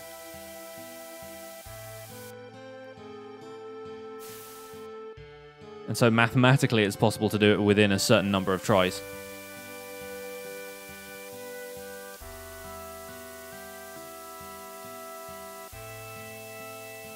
I also love the idea of Cloud breathing in for that long.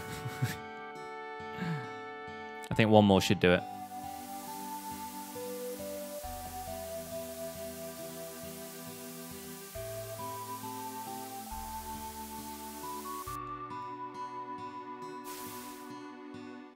There we go.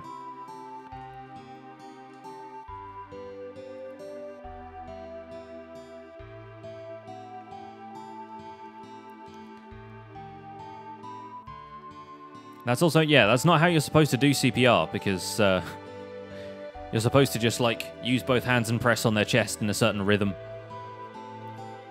That's also, you don't do CPR to save somebody from drowning either, so... Okay, Priscilla needs to rest for a little while. I think we end up just resting in one of these houses. And then when we wake up, some exciting music will be happening.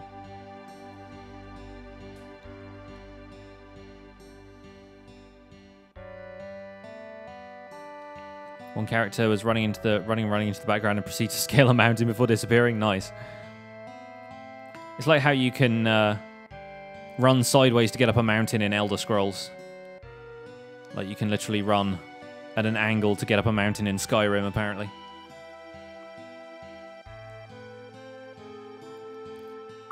Let's rest. Let's do that. Everyone ready for some hype music? Because we're getting it. Oh, this is not the hype music, though. This is the spooky music. Spooked! And this is, once again, casting some doubt on Cloud's memory.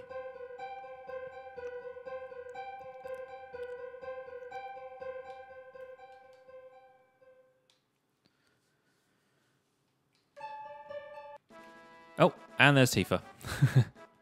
And he immediately is like, hey, I had this weird dream where you just weren't there when we were in Nibelheim. Now we get the hype music.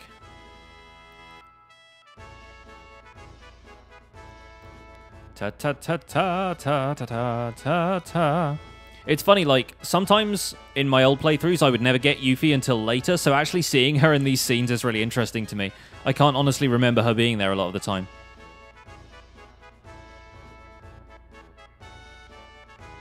The loud music is giving her a headache. And it turns out Priscilla is fully revived now.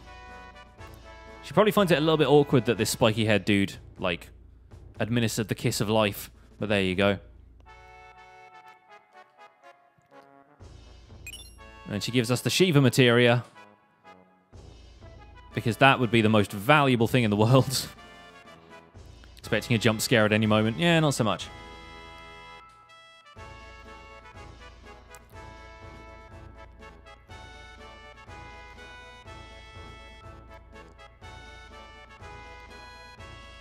And so, Priscilla lets us know that the dolphin is actually going to be able to throw all 6 of us up past an electrical current on a tower so that we can sneak into Junon. When you come back later here, you just bribe the guard who runs the elevator. It's like 100 gil or something.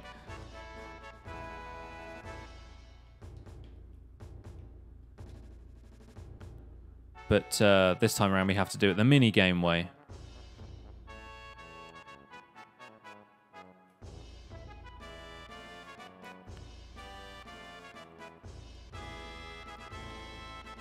Just kind of ran through the game last time you played. Yeah, that's the thing. I used to do that a little bit too.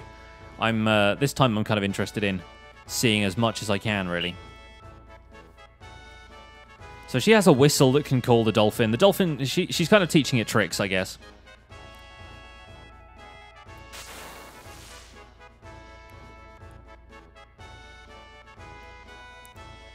And so quite famously, this game was a little bit difficult if you just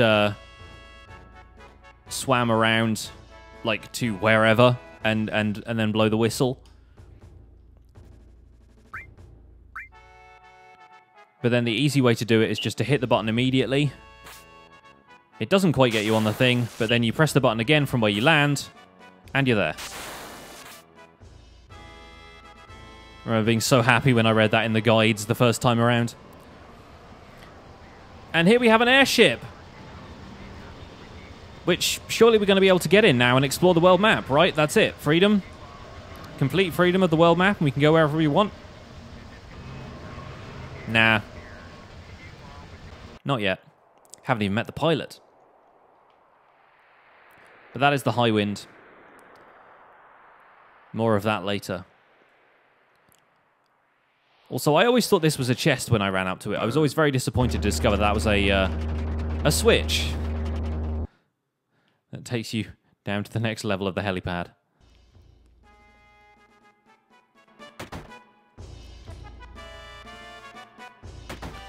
So at this point, we're going to get dragged into a series of mini-games, which were always a little bit fun.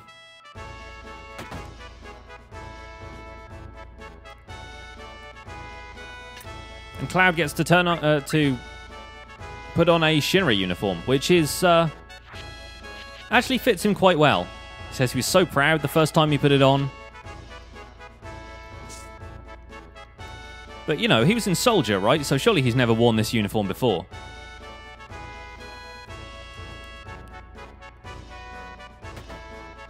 Yeah, we're still going to get the Golden Chocobo. We're going to do a whole bunch of stuff. These guys are going to teach us how to march.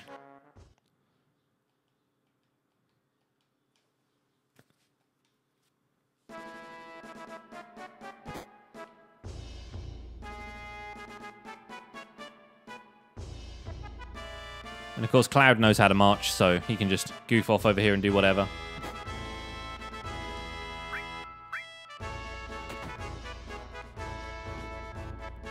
So now the parade is going to happen. And I never quite got the hang of this when I was younger. We'll see if I manage to get it now.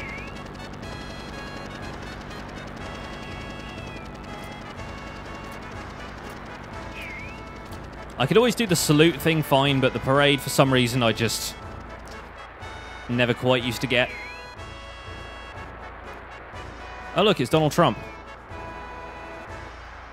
used to feel so bad at this. Dude, I never got this right. I was always like in the level where they were like, just give the kid a bomb or something, whatever it was.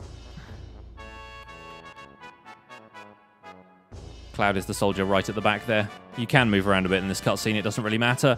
It turns out Junon just has a really big gun attached to it.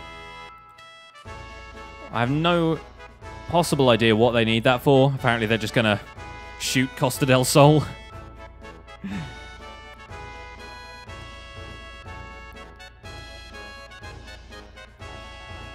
It does get used once later to blow the face off of a large monster. So here's something fun. And this is something that you don't get to do a whole lot, especially if you follow these soldiers here. But, oh, okay. Maybe you can't get in there yet. Maybe you have to go in there later. There is actually like a follow-up spot for the beginner's hall that you have in the Sector 7 slums, where there's an intermediate hall where you can get another enemy skill materia. Cloud is like, eh? Once again, shrugging our way through this entire game.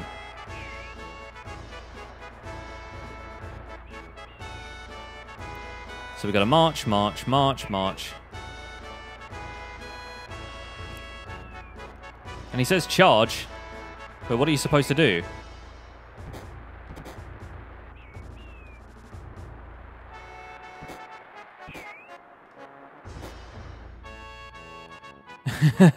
We have no idea. He's fired! Yeah, I never know how to do that minigame. It's so bizarre.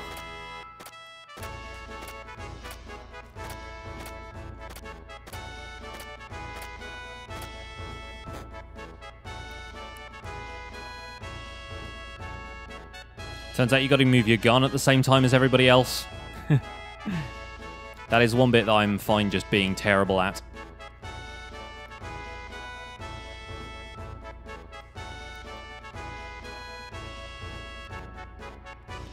So Rufus gets to tell off Heidegger because there's no air transport for him except, I don't know, maybe they'll bring a helicopter.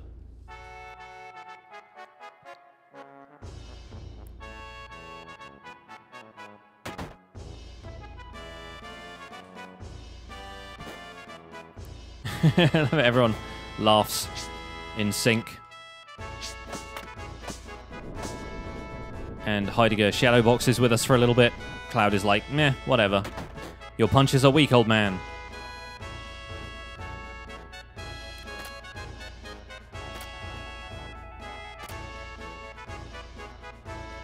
Apparently Sephiroth has been sighted in Junon, but they can't find him.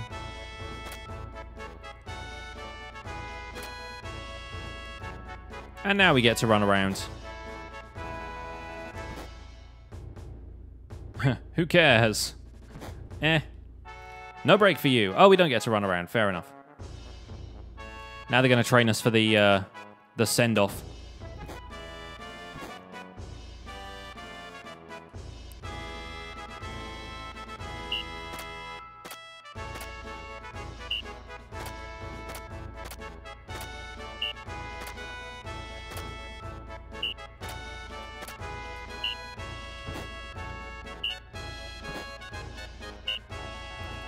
Now we've got to try. Okay.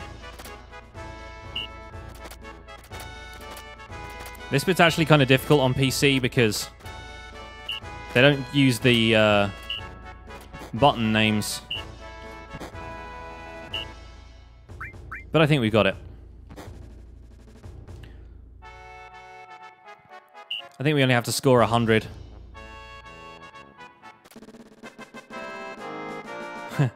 And apparently they're really excited about him using his little, like, sword twirly pose. Okay, now we get dismissed, so now we can run around and do whatever. Which means that at this point, we get to go to the intermediate hall. Also, Rude from the Turks is here. Is it this guy?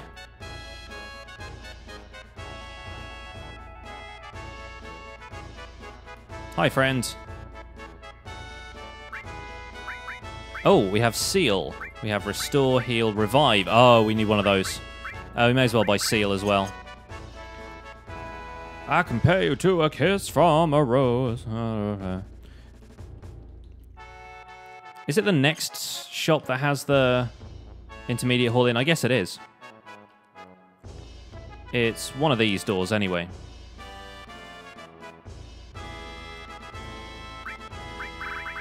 Oh, finally. Going to buy 10 of those so I don't forget them. And probably a tent as well, because I need a tent. Maybe a couple of echo screens. We've got enough eye drops, antidotes, that kind of thing. Yeah, it must be the next door. There is definitely an intermediate hall around here somewhere. Yes, there we go, okay. There's also a scale model of a soldier. And some tiny cats, apparently. And a luck source, which we will definitely use. A power source, which we will also use. And a dog. Anything to sell? Probably, but not going to worry about that now. And it's through here, I think. This is the...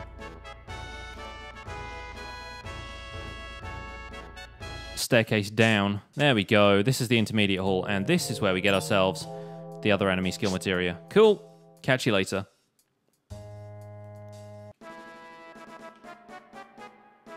I'm fairly certain there's nothing else you need to do down there. I don't think the guards give you any items or anything. Woof woof.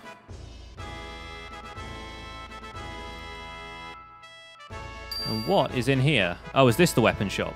Ah. Want any weapons? We don't need the hard edge because we're going to get a force stealer. We'll buy the grand glove. We'll buy the atomic scissors if we can. Once we sell a couple of things, I guess. So this is probably the best time to sell stuff.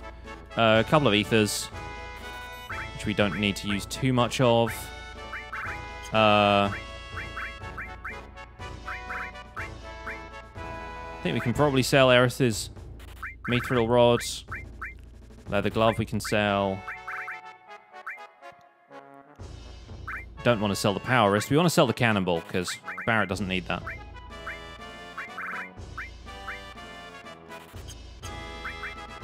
Okay, so atomic scissors, striking staff, diamond pin, very nice.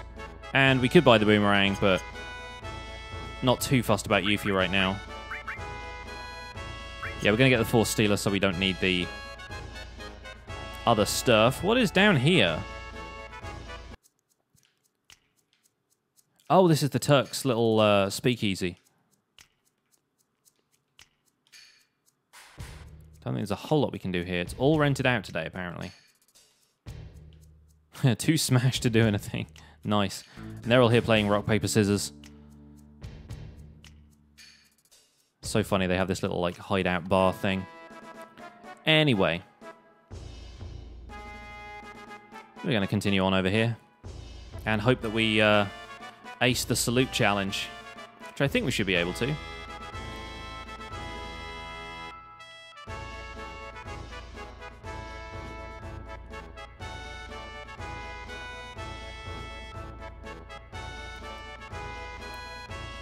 And here's the fun bit where you get to see our entire crew, including Barret in his Stay Puft Marshmallow Man outfit. Now, I've never really been in any of these rooms, so I don't know what the deal is over here. This is apparently another weapon shop, which does not sell anything worthwhile because we've already bought better weapons. And I just ran back in there because the navigation on this is a little weird. Hey, man. Don't become a bad worker like me. Sure won't, man. Sure won't. I'll take that speed source, though. Yeah, I was always like too busy running after everybody to even look around this. But we got yet another scale model of a soldier. When I was younger, I always thought that was like 1 out of 35 and you had to find 35 of them in order to like I don't know, get some sort of special item. I never quite understood that. I think even in the reunion mod, which is the thing I was talking about earlier that has like a retranslation of the script and makes some of the character models HD and everything, I think it even has a quest where you get some kind of secret item if you use... if you go around and collect all of these like scale model soldiers. Like there's 35 of them in the world. And we've got all of these already.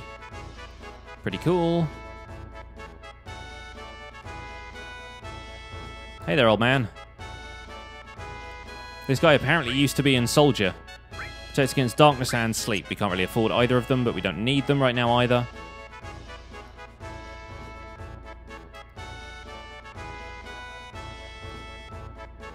What's this about Barret pretending to be the Stay Puft Marshmallow Man? Thank you for stopping by, Stay Puft. Appreciate that. Oh, and this is the other Turks hangout, apparently. They apparently hang out in a diner when they're not drinking. Anyway, let's get over here and do the salute.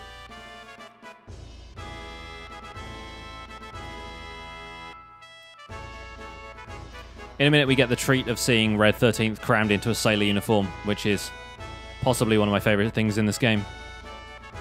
Okay, gotta try and concentrate on this one. President Reefers has now arrived.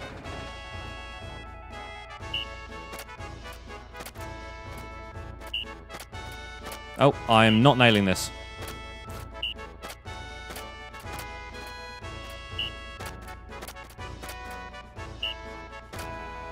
There we go. Got that one. That's easy.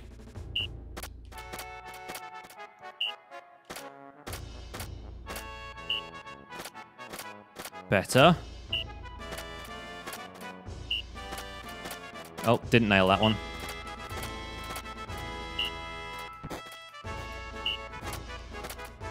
I'm screwing this up so bad.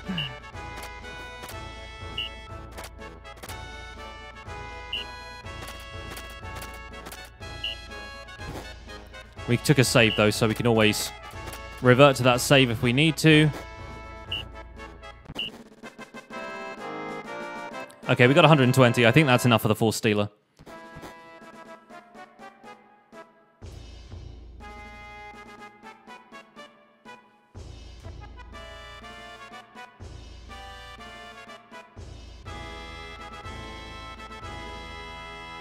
Heidegger is going to laugh in their faces.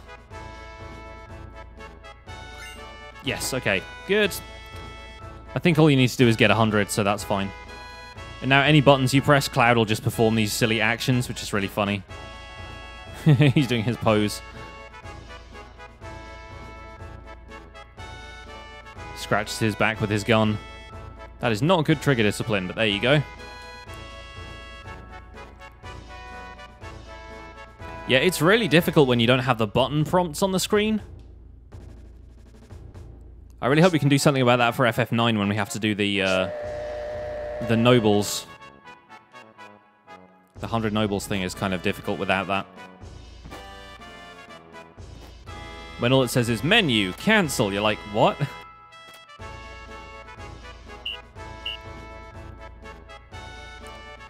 Anyway, this is the point at which we can sneak onto the boat.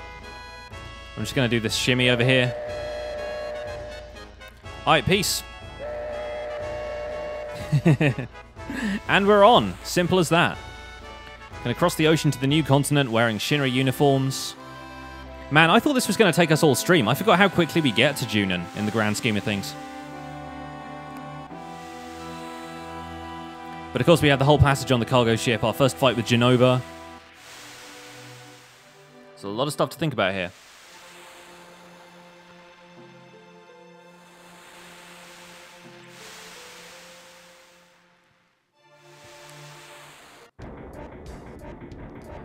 Oh, this the ocean music. Oh, man.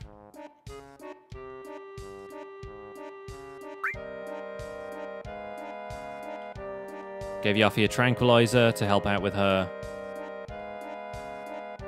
motion sickness. Cloud knows the deal, though, right?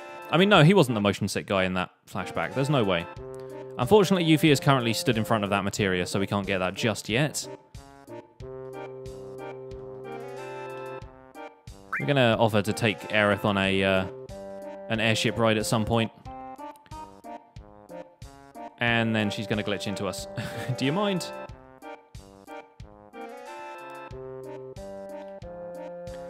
Okay, so going to find out where the rest of the crew is. You sneak, right? Stealthy as all anything I am. I think this up here is Tifa. I really hate this uniform. Uniform soldiers wore. Hate them all. Tifa's got it covered. It's hard to get down ladders in this game, apparently.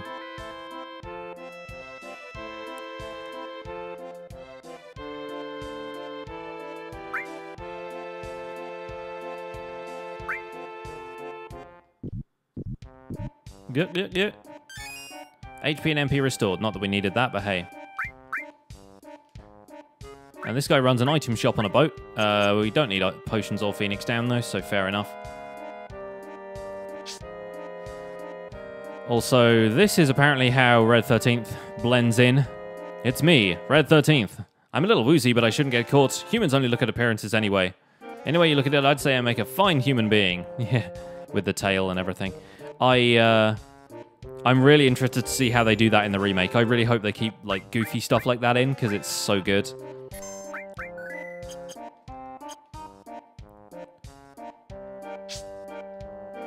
Now this guy won't let us through just yet. He's going to take a vacation at some point. But we have to head down to the hold again, I think. Talk to Aerith a second time. And she basically sets up the trigger for the conversation with Barret in just a second. Now when we come back on deck, this guy over here to the left should be gone, and we can get by. And Barret is spying, of course. He doesn't look at all suspicious. Yeah, we'll see if E3 has anything for us in terms of remake stuff. Yeah, Barret still holds a major grudge, but... oh boy, that outfit, though. So we might even get to Corel on today's stream. Gold Saucer. Barret just adopts the spying on people pose again. Oh, there's Red. So everyone is here, so... who could have set off the alarm?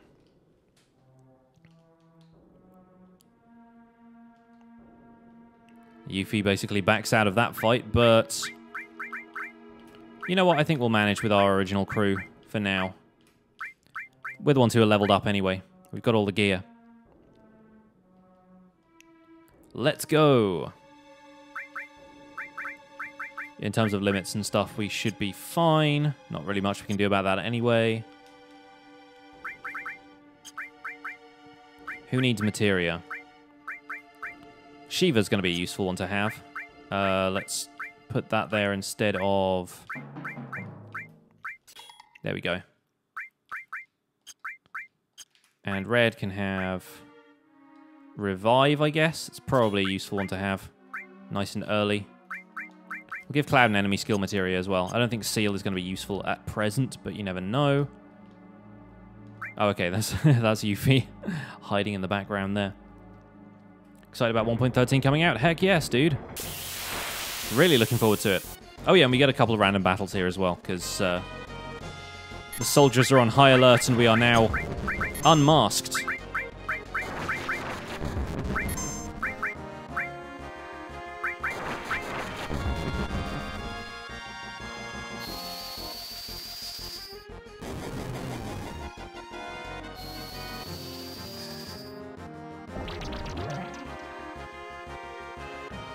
So we need to take a minute and a second here to equip everybody with their new weapons, because we haven't done any of that yet.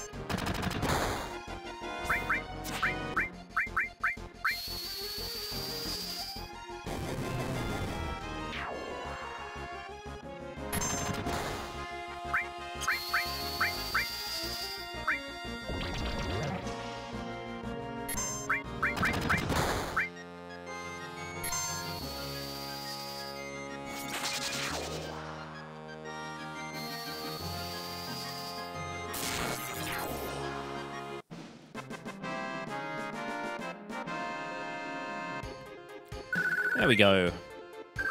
3 eye drops from that as well. Nice. Okay, let's see what this materia is. It's an all. Nice.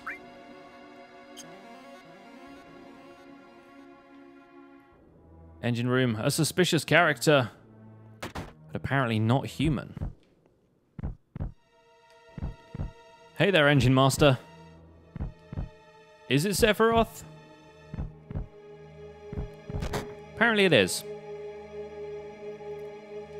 Not Sephiroth. And it may look like Sephiroth, but don't be fooled, guys. This is Jenova. And Sephiroth, for some reason, doesn't remember him.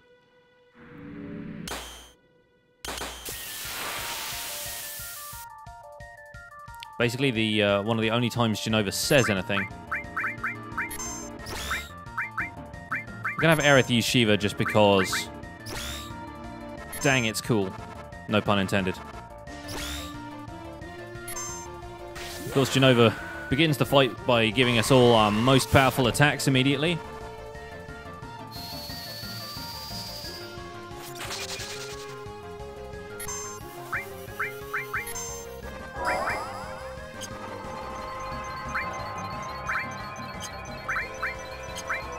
Do we have any more enemy skills? I guess we don't. Fair enough.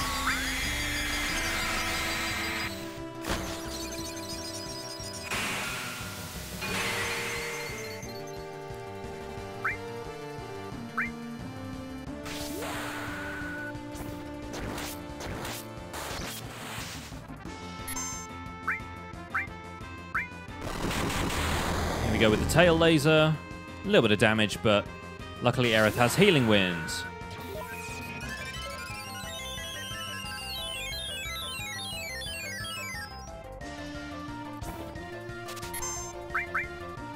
Nothing to steal, didn't think so, but it was worth a try. Let's use Quake. I can't remember if using Bio heals Jenova or not, but worth a try.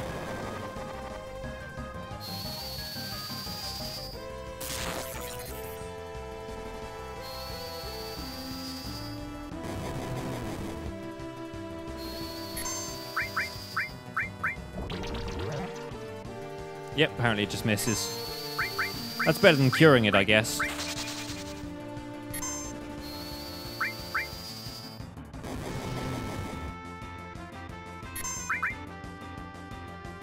Oh, I forgot it can cast Stop. That's kind of the worst.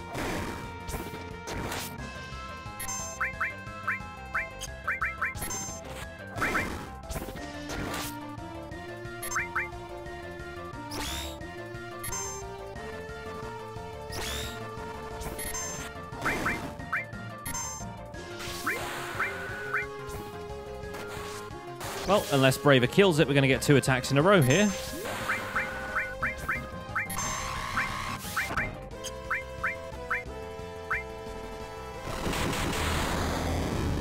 And we are going to need to heal everybody right now.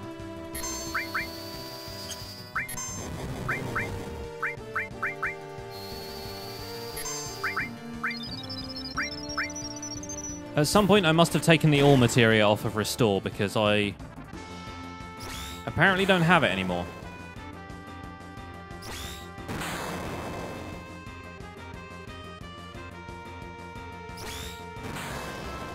And Red's dead, baby.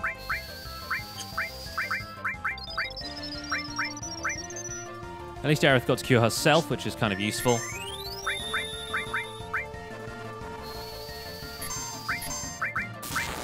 Kind of annoying seeing as Red was the one with the Restore magic.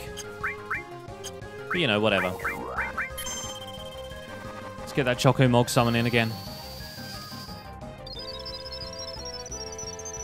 First Phoenix down we've had to use this entire time, I should add.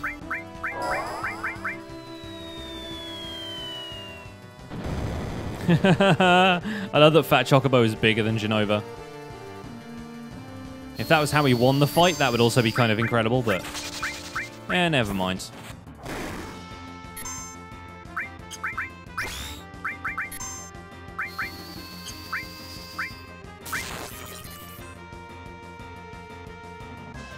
Getting one more tail laser.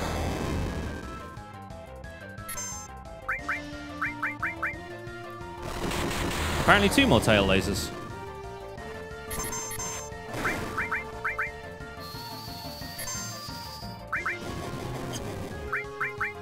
All we need is for Aerith to use her limit break once and then we'll be good. But no worries, we got it. That's Jenova Life. Or Jenova Birth, I think, actually. Because you get Birth, Life, and Death fights. Red learned his new limit break. Got a White Cape and Ifrit Summon Materia.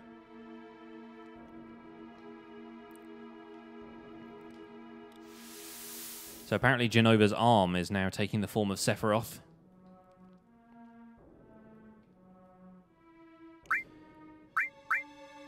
So Cloud is just going to briefly recap, I guess.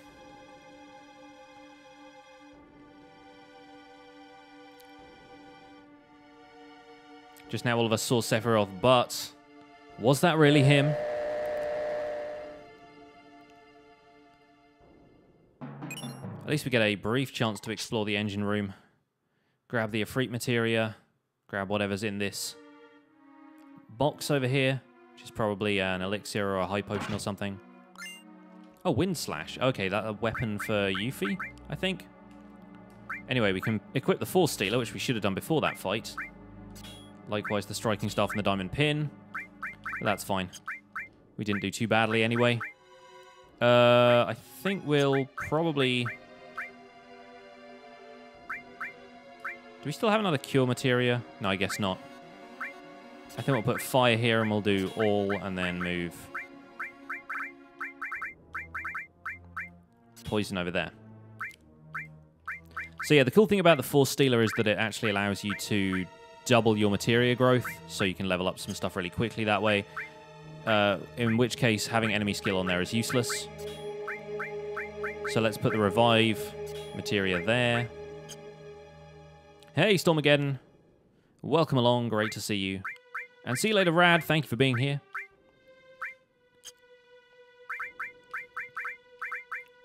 Come hang out anytime, you know where to find us. Let's give Aerith that as well.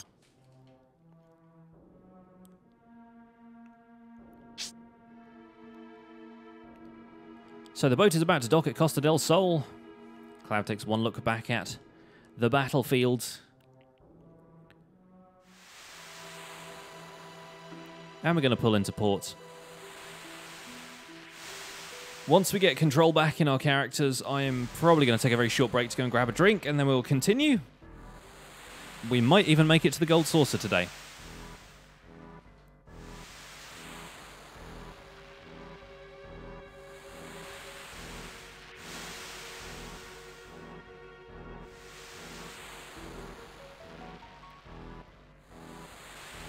It doesn't dock particularly gracefully, but there you go. The music here is just so good, though. Oh, yeah. Well, welcome to the Jazz Lounge, Costa del Sol.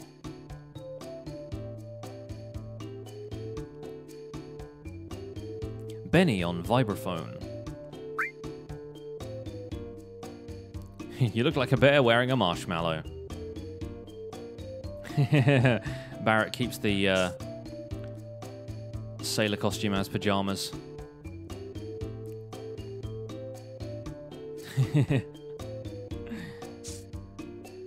Naturally, everybody is keen to wander off.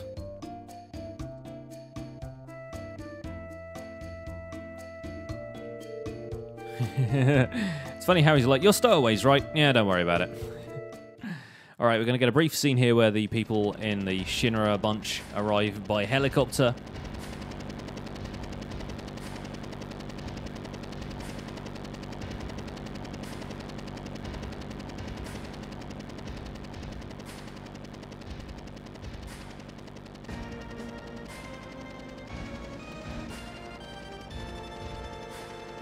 And apparently Heidegger was on the boat the entire time. Who knew? Oh, wait, no, then, like... We saw them through the window earlier. Like, why is the helicopter even here? It's so strange.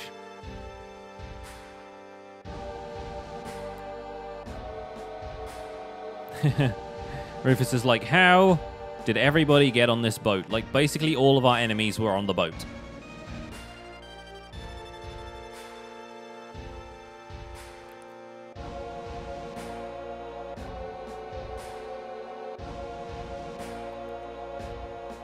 Not entirely sure why they couldn't have just flown the helicopter across the ocean, but you know.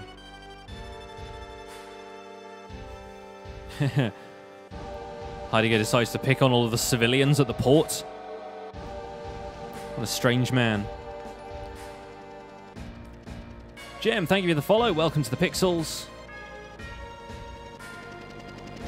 Hope you're enjoying today's stream. And don't forget that if you miss any of today's stream or any of the other streams I've done lately, including Final Fantasies 1 through 6, you can always catch the streams afterwards on my VOD channel. Limited range? Yeah, maybe. It could be a short-range helicopter. Anyway, we're going to take a very short break here. I'm going to leave you guys with the lovely music of Costa del Sol while I go and take a very short break, grab myself another drink, and actually put a chicken in the oven for later. So bear with me. Final Fantasy VII will be right back.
Hello!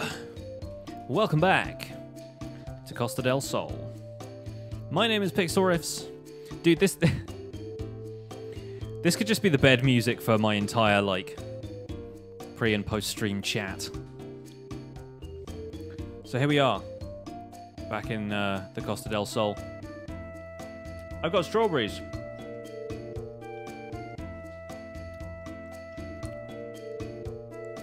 There are lovely ladies waving at us from the windows. Aren't you bored? Yeah, we fight a lot. Such weird dialogue in this game. Anyway, so there's a fun bit you can do down here. There are a couple of shops. There's an inn with the word inn written on it in giant letters. But if you go down to the beach, Hojo is just chilling here, which is really weird. He's just getting his back rubbed by various bikini-clad women.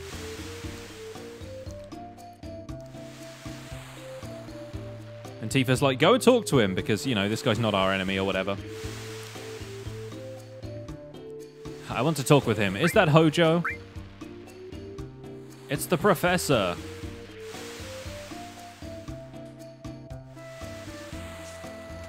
Cloud is like, hey. Long time no see, Cloud. He actually remembers you as well.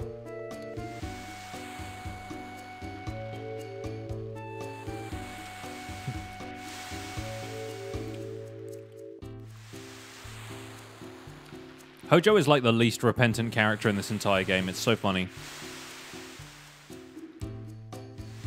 He's like, oh, you saw Sephiroth. He's blending in with the sun chair. Yeah, I had the feeling something is calling you.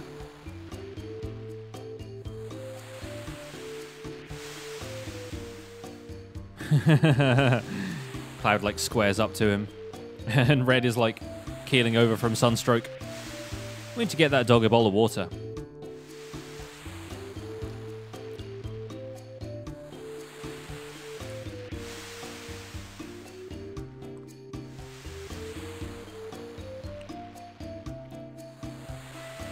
Hojo just looks like he's constantly laughing as well.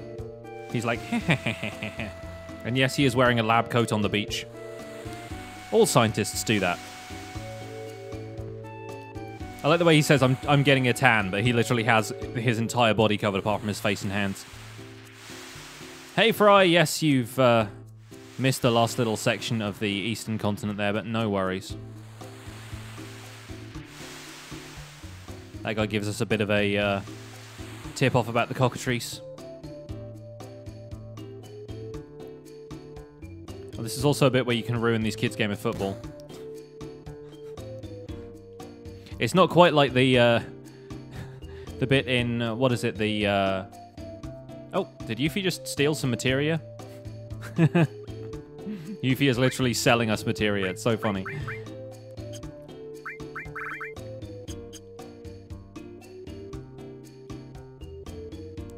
There's a bit in FF10 where you can literally kick a kid's blitz ball off the road. And he's like, hey! Oh yes, here we go. We can buy some softs. Let's buy 3 of them just in case. I think we can steal them off of some of the birds up there, but we may as well. And then let's go. Let's go check out the bar as well while we're here. There's a few people. Bar del Sol. I don't think there's any items or anything in here. Isn't that the guy from the Honeybee Inn? Best not to examine that too closely. Cloud on the beach looks so weird. He does.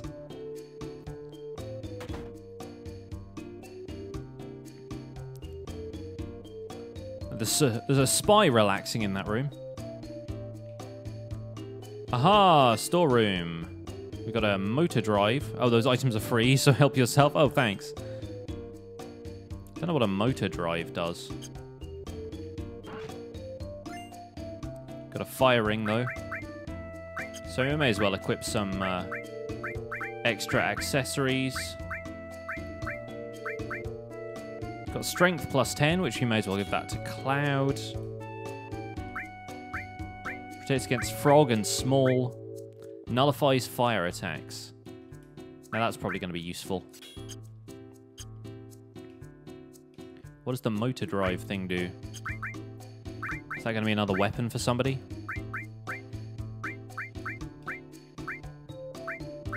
Oh yeah, it's a glove for Tifa. Nice, okay. Might be better than the Grand Glove, I don't know.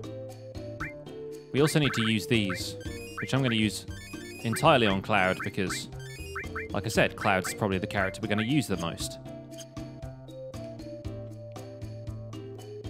Yes, they're free, not that he can stop you. That guy's just advertising the bed in the inn. Alright, time to leave. We've done all we can here. Will we be buying the villa later? Can you do that? I don't recall about being able to do that.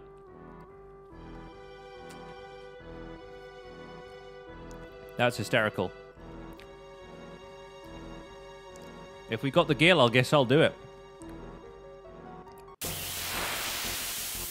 There is an achievement in the game for getting the maximum amount of gil. Oh hey, it's one of those Russian doll eggs.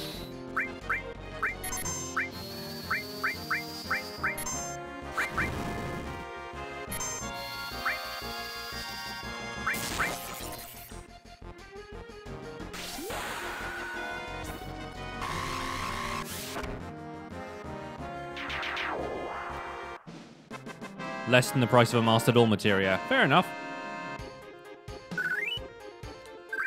Yeah, it does feel like one of those things that I'd probably just forget about.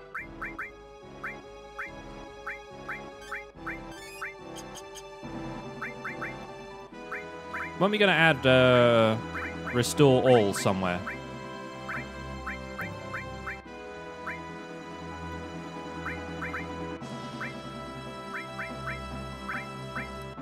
I really think we need it. Let's maybe remove the long range, because we don't really have Aerith attack all that much anyway. Let's put all, restore, and put Shiva up there. There we go.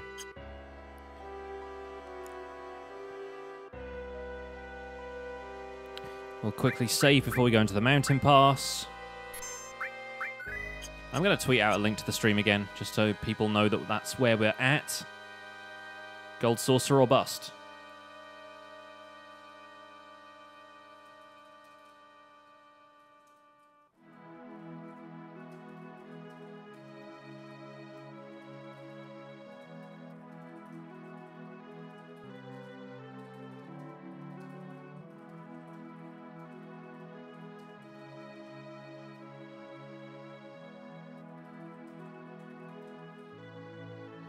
Okay, there we go.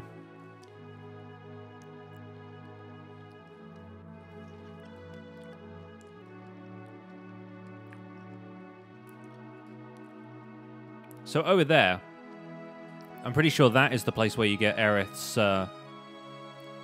limit break manual. Pretty certain that's it. It's your first time seeing FF7, really? Wow. And yeah, it does have a pretty great story. Like, it's got a really solid story and some really compelling characters.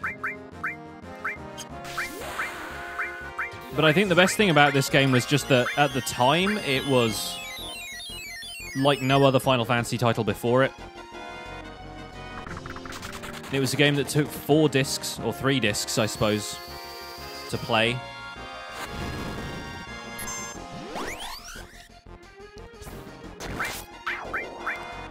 Like, it really had a lot going for it.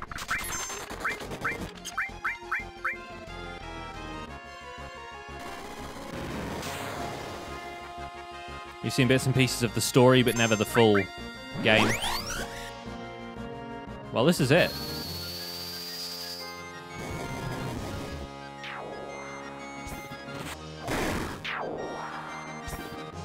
For a long time, it was my favorite game in the series. It doesn't necessarily hold that title anymore. The Citizen Kane of Final Fantasy games.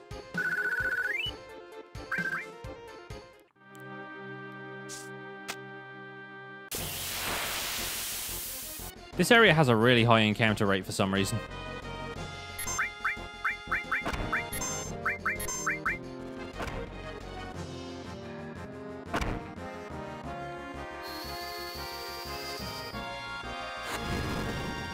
You like FF8 better? Yeah, I never quite got on with FF8, so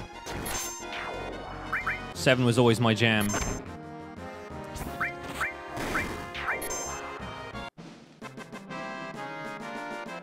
I'm kind of looking forward to playing FF8 again, though, and see if I like it better this time around. Especially in the context of all these other games, you know? Yes, we're actually talking to you. Literally everybody you talk to is like, there was a guy in a black cape, and literally nobody knows what Sephiroth actually looks like. So there is a bit up here where you can fight an optional boss.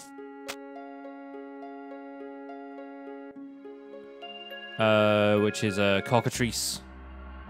And I don't know if I'm gonna do that. I can't remember if it's worth doing now or if it's something I should avoid.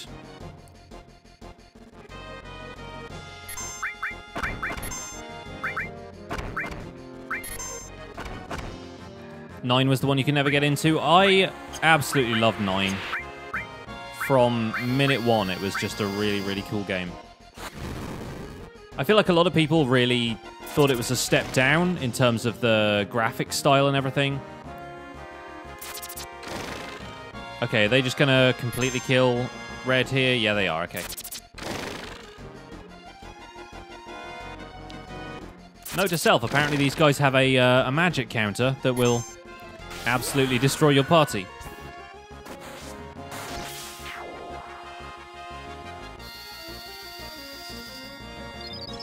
Which is especially good, considering the party we currently have.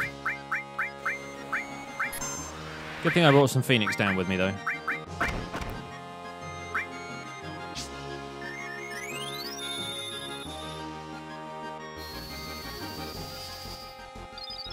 Okay, that was the worst use of Cure ever, but that's fine.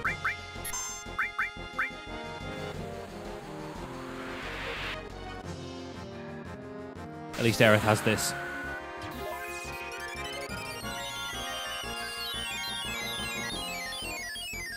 Yeah, I suppose 9 has a lot more of a jokey kind of tone a lot of the time.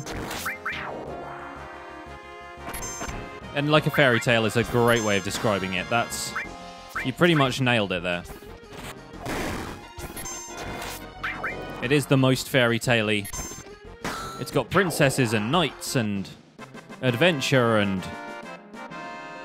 a kingdom surrounded in mist, you know? Tons of castles everywhere. It's the most medieval Final Fantasy for a little while, especially after they went on a bit of a diversion here into the kind of steampunk and more modern aesthetics of 6, 7, and 8. It's kind of a return to that classic feel a lot of people appreciated FF 1 through 5 for.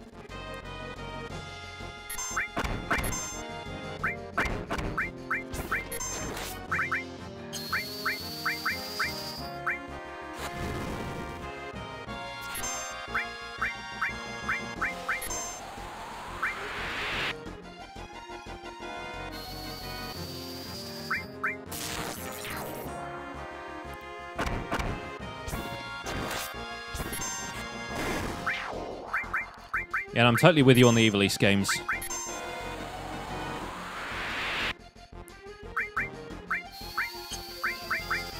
FF12 is probably my favorite in the series.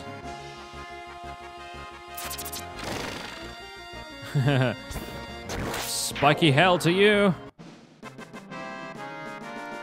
That's Cloud's nickname.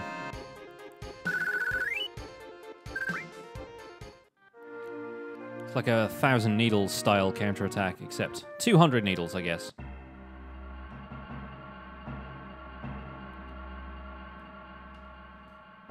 Is there anywhere we can go up here, or is it just a observation platform, I guess?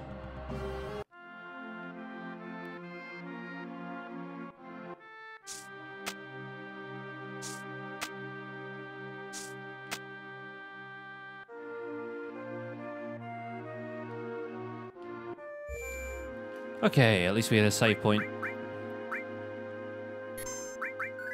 Do we have a tent right now? I don't recall.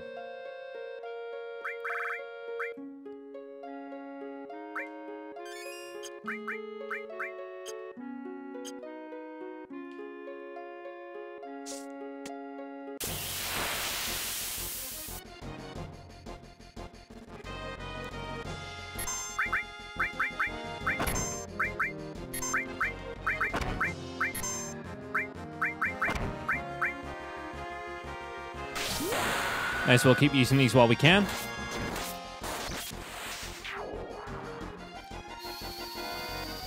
There are definitely some points where it helps to save limit breaks, but this is not really one of them.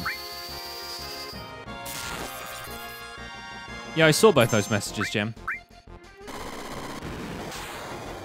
I don't know why it seemed to think they weren't going through, because I read both of those. I don't always read everything from the chat out loud, but I'm definitely, like, keeping half an eye on it, you know? Sometimes the game just takes over.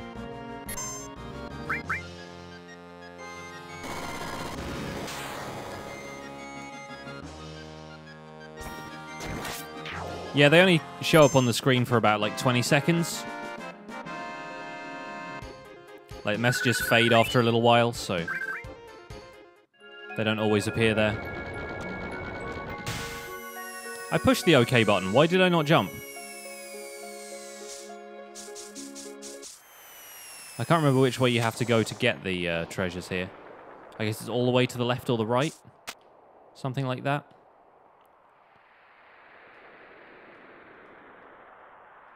Yeah, okay. Okay, now I remember. Yeah, such weird, like, minigame mechanics here. W machine gun, that's for Barret. We don't have him with us right now. Although we could if we go back to the PHS point over here.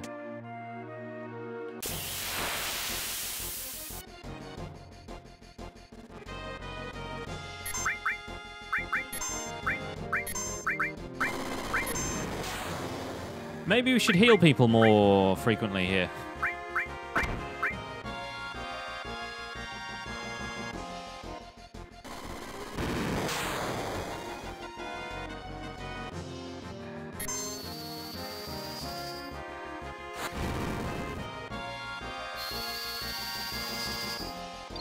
Good thing Aerith is going to get to heal everybody again.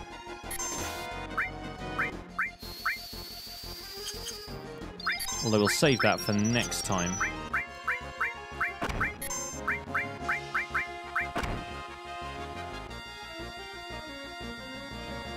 Yeah, red is kind of the punch bag right now, which sucks a little bit.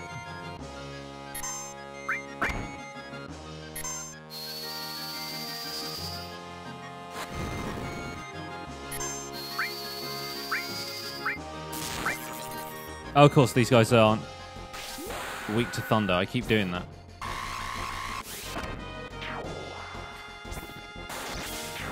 I think I'm forgetting how often I had to cure in this game. Where in the previous games I'd just gotten OP enough that I didn't really need to cure all that often. Weak to ice, gotcha. Yeah, it's been long enough that I don't remember all of the enemies' like weaknesses and stuff like that, so these things occasionally take me by surprise. Can switch that all materia over to ice instead of fire, maybe. It's pretty well balanced for your levels. Yeah, I mean, depends what you consider to be well balanced. Because I definitely know a few people... Oh, we're really close to leveling up that fire materia, actually. So maybe I'll take poison off instead. And have that go there, and then just put the fire materia there.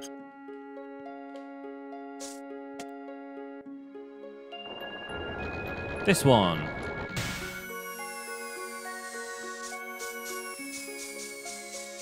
So we just got to spam the OK button. There you go.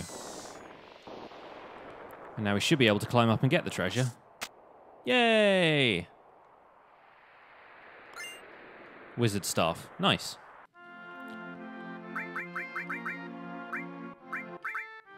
Oh, cool. A double one. That does mean we might have to change the... Oh, no, okay, we don't. Good. So we get double AP on that one. But it does mean she has to drop one of the other materia she had right there, which was, I think, the enemy skill one. Having all restore is going to be useful.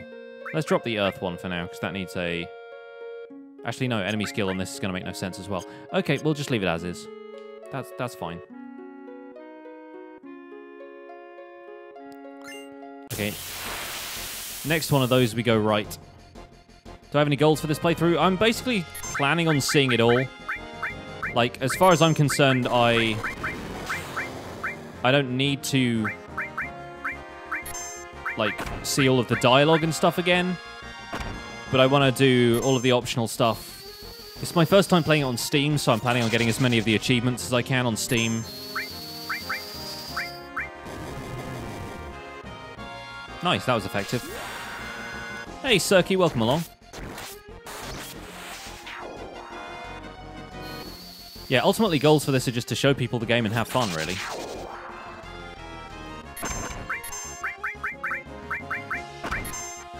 I do want to make sure we get Aerith's level 4 limit break before she leaves the party.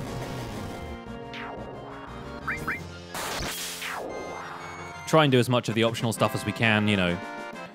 Chocobo races, that kind of stuff. Get Omni Slash.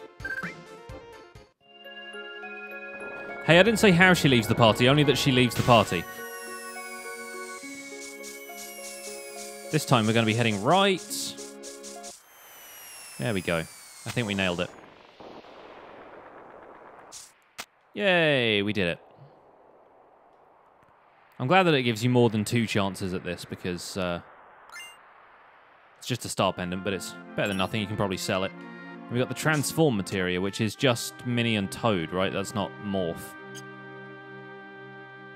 It's almost a 20-year-old game, but there are still people who haven't seen it. That's the thing. There are still people who haven't seen it.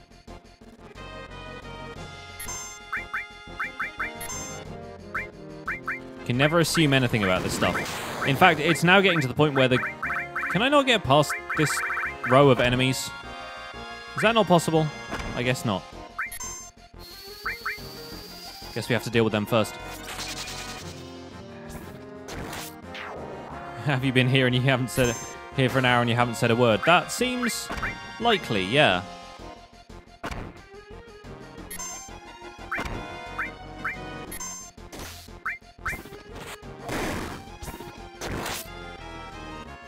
We're getting to a generation of people who've never played this game before or already seen it. That's the thing that interests me about the remake, is that, like, you're opening up this game's story to a generation of people who never had it, but then you're also marketing it to the nostalgia crowd who grew up playing this game, so it's going to be really interesting. There we go, we've got Fire 2. Exciting times. Now, if we go down to the bottom part there, there's like a bridge that needs to fold up. I like the way they're like, go, Cloud, go!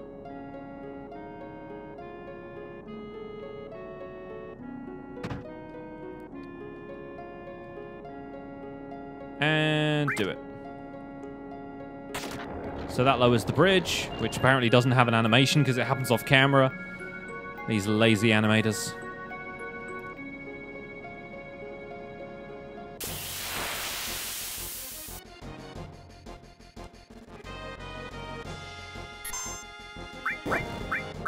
Cloud needs to cure himself at this point, I think.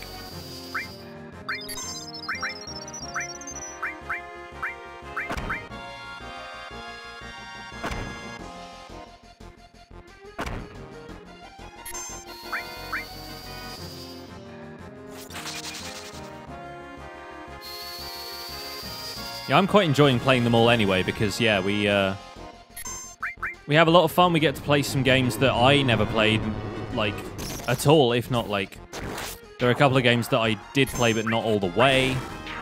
Like FF6 was one of those. And it's lovely to come back and replay games like this. What was the download for this game? It was not big. I don't recall quite how big it is, but it's... I think it's less than a gig. Gonna use an ether on Aeris real quick. There we go. Got a turbo ether as well now. Just put them on your Steam wishlist. Yeah, I did that. And, ooh. That's where the optional boss is. Do we want to do the optional boss right now? I don't know if we do.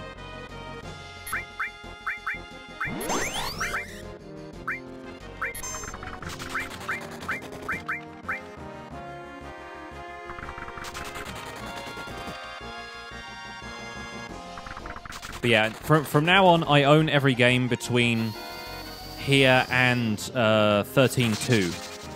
Oh no, between here and 12. I don't have Zodiac Age. And technically I did own a bunch of them before, but only on a format that I can't stream to you guys because I don't have a capture card that will work with the PS2. No, I haven't fought the Zolom. I haven't fought the Zolom. I imagine having the beta enemy skill would be really useful right now, especially on these guys, but no, I didn't worry about it.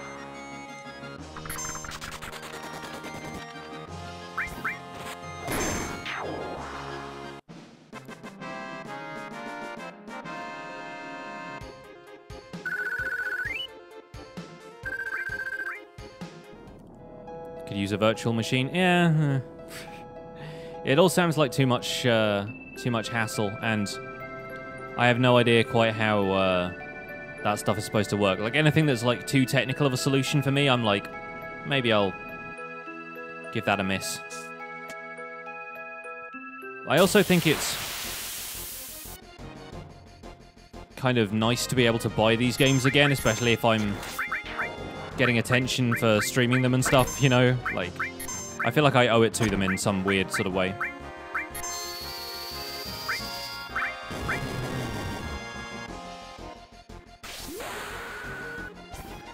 And yeah, I mean, I did, to be fair, I did emulate a couple of them, but they're ones I bought on other platforms anyway, so I feel slightly less guilty about it. Like, if they're not going to provide a proper PC port of FF6...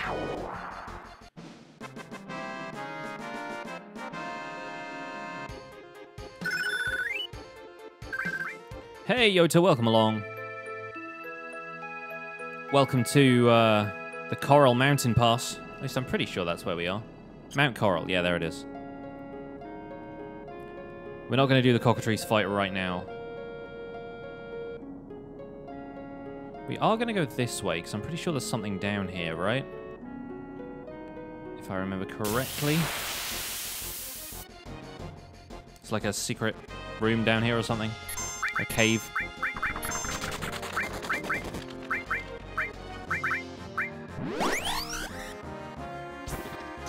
There's pain down there, is there? What kind of pain?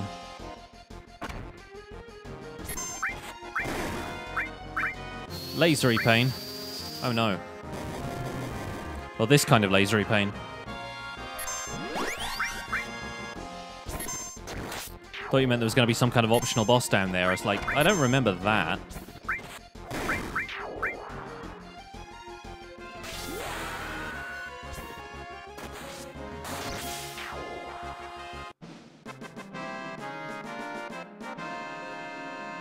I also have to keep half an eye on the time. Hey, there we go. Cloud's got his new limit break. I have to keep half an eye on the time because I have a chicken cooking in the oven now. So it's a good thing we used the Braver right there, because... Aha! You there with the cave. A tent. A mind source. And a power source. Hey, how'd you ever wind up here? Look, I'm sorry, but I can't do a thing for you. Corel Shore has gone to pot. It used to be a famous coal mining town. This guy and his bulldozer are out of work, apparently.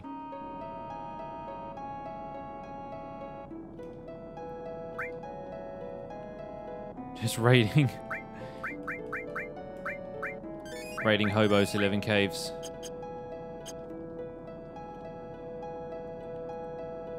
Hey man, that guy couldn't do a thing for me. He said so himself.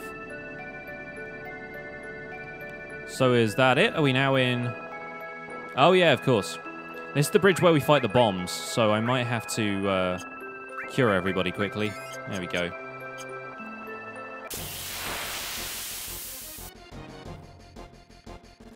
Yay!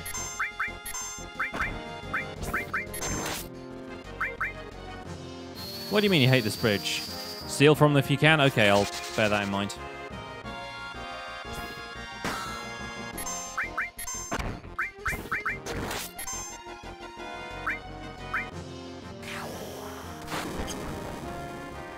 Ka-chow!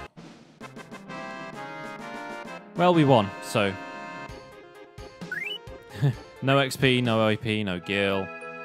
How close are we to learning Ice 2 with this materia? Oh, okay, long way. Fair enough. Who else has got Ice? Cloud has. Still not doing great, though. Also, Cloud has Fire Element attached to this. Oh, no, he has Lightning Element. Okay. Well, we'll attach a Fire to that one instead, then.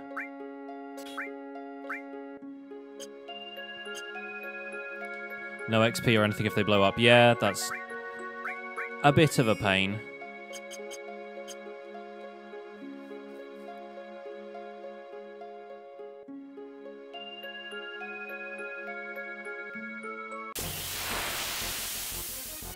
More bombs. More bombs. Does Quake do anything? I assume not, but we may as well try. Nope. Apparently he's floating.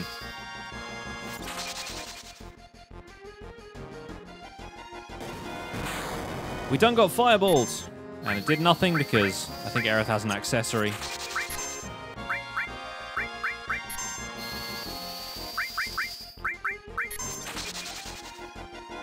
Yeah.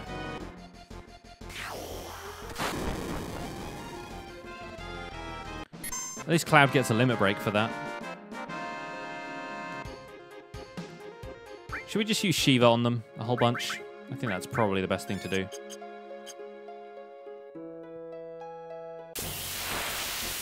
Man, so many encounters.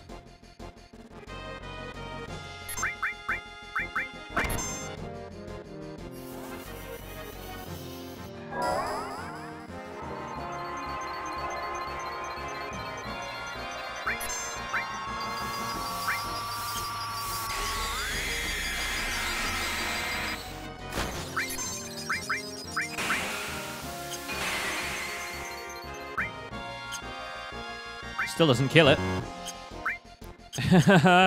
And that didn't even work.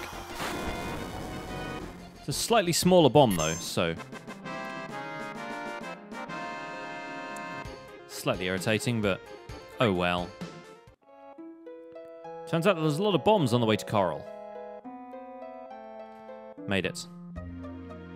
Here we are. And Barret is already confronting the locals. Ow. Well, looky here. Never thought I'd see your face again. Yeah, turns out Barret has a history with the people here, which we will figure out a little bit later.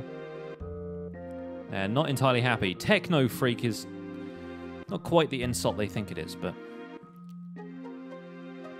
You okay, man? It's Barret's fault this town was destroyed. And we're not going to find out about that until we do a little bit of backstory at the Gold Saucer. But in the meantime, are there water attacks in 7? I think there are a few later, but not right now.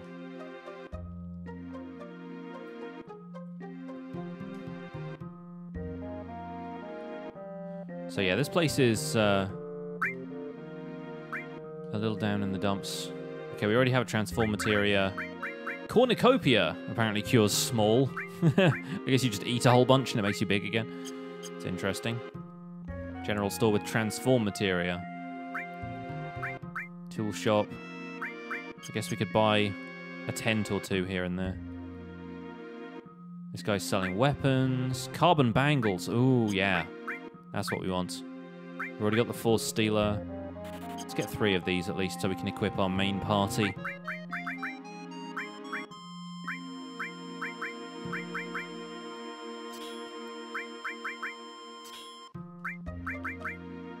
Sweet. Okay, that's materia slots here and there for people. Which means we could have Aerith have the long-range materia back.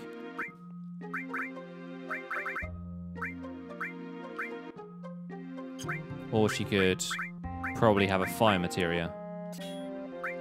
Or was there one that we were gonna level up soon? That lightning one? She's already got a lightning one. Heal or poison, maybe. Or enemy skill. Enemy skill works too. Having multiple people with enemy skill is usually a good move. Let's leave it off Cloud for now. Aqualung. Yeah, that's what I mean. The enemy skills.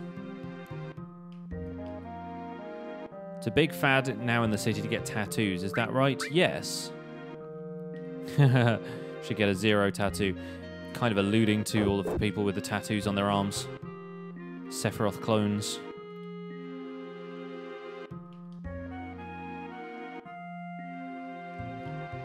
I want to play You Let Me Out of Here, thank you. This is a place where you get Ultima in the well later. If you stop the train from running into the town.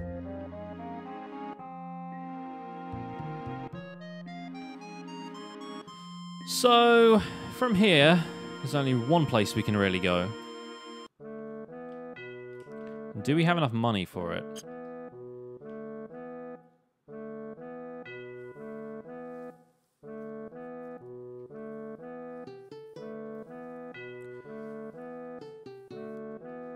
Barret's going to tell us a little story about the town. The hometown used to be around here, and it no longer is. Corel used to be a mining town. And then one day, the Shinra turned up and were like, hey, we should build a Mako reactor.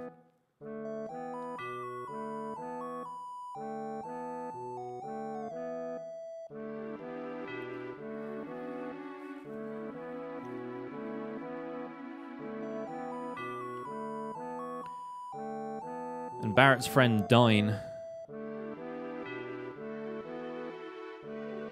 was pretty heavily opposed to this whole idea, and Barret just kind of talks him around to it. And that's Scarlet from the Shinra, who we'll become a little more familiar with later. 50,000 people apparently used to live. Yeah, now there are about 10 people in tents. And then Shinra came and burned down the town, because apparently that's a thing they do.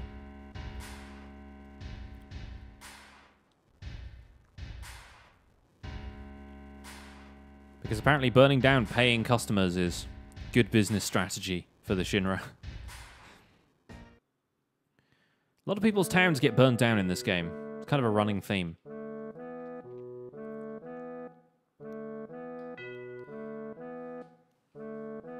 And that's where Barret got the idea to blow up the reactors in Midgar, I guess.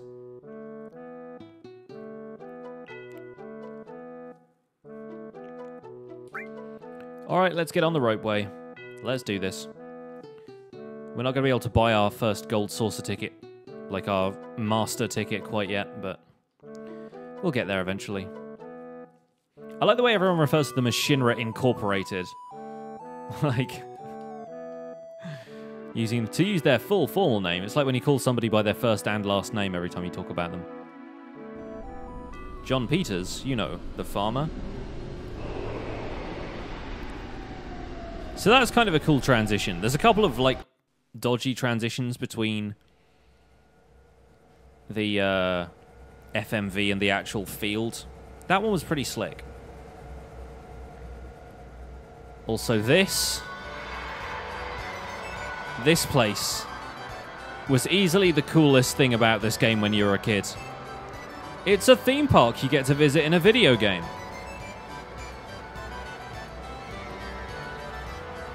Also, the music right now is so chaotic. Sounds kind of nightmarish, and in a way it also sort of is.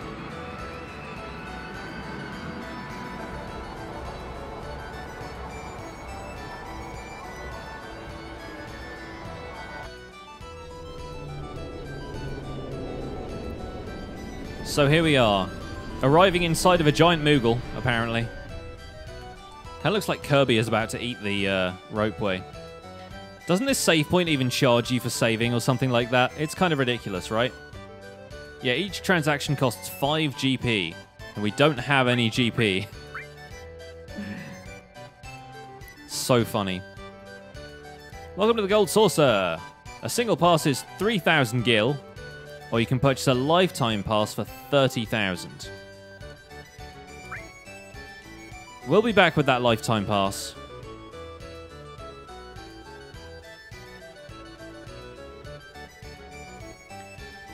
Alright folks, welcome to Final Fantasy Disneyland.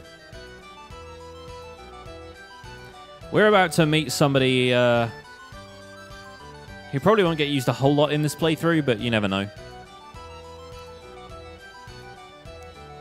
Aerith is very keen to have fun.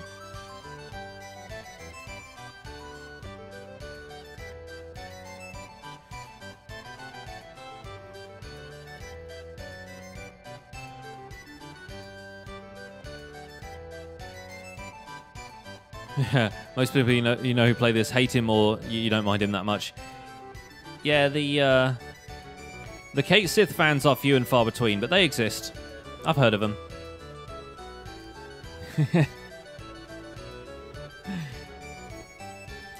I'm pretty sure Barret swears a little bit more. I think some of his swearing has been edited out of this this release.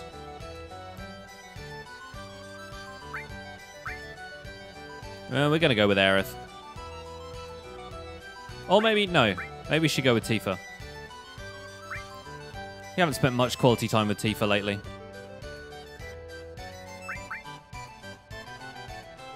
Do we get to pick a party of 3 here? Can we take both of them? Oh no, okay, we only get 2.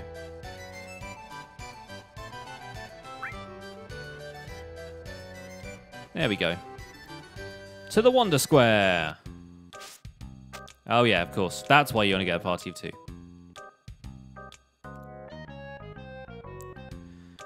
Right, from the minute his music starts, you're like, he's up to something.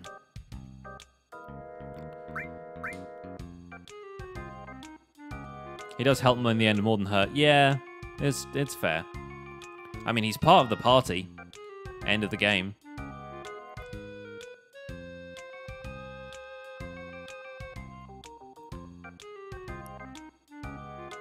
Weirdo fortune teller. It will be an active fortune. Give in to the goodwill of others, and something big will happen after summer.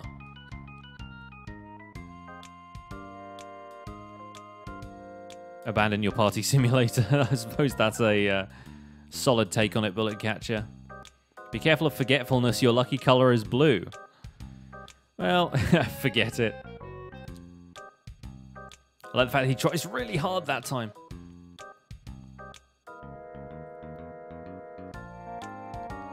What you pursue will be yours, but you will lose something dear. And foreshadowing! Hutta! Chops you right in the throat. It's the first time you ever got something like this. And of course he wants to... he just like walks into you and then that's it. That's such a weird thing. Anyway, here we are with Tifa, so let's give her some of this new stuff. So we got a motor drive or a grand glove, depending on how much we want our AP to go up. This guy, you can have a protect vest, I suppose. I suppose we'll give you something. Not going to worry about materia just yet, because I don't think we have much in the way of fights. Alright, let's play a few games. Chat, let's do this. He's pretty key to the any percent run as well. Yeah, I guess having dice and stuff. Let's play some Super Dunk. Boo. Great. Nice work. Do some arm wrestling. Sumo wrestler or wrestler. You ready to tap?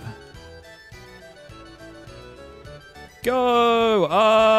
Spam! Spam the button! Nailed it. 1 GP. Sweet. We all know the best way to get GP here. And that's to play Mog House. Okay, folks, this is the most important part of the game, so I hope everyone's paying attention, right? This is Mog's house. It's in Mog Forest on Mount Mog, the beginning of another day in the life of a Mog. This year, Mog is Pipapopu years old. That's 28 in human years. He is 3 years younger than me. He's at that age where he should be looking for a mate.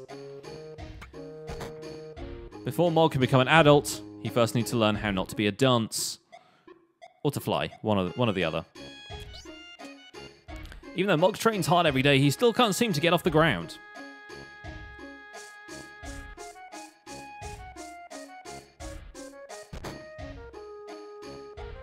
This is literally the easiest game in the entire thing. Help Mog learn how to fly by pushing OK and feeding him his favourite Kupo nut. Don't overfeed him, he won't be able to fly if he's too fat. So you literally give this ridiculous little Moogle nuts over and over again until it makes a yippee noise.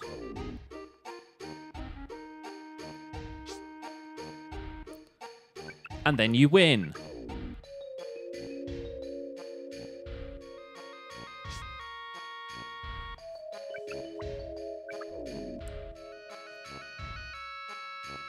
Literally press B to win.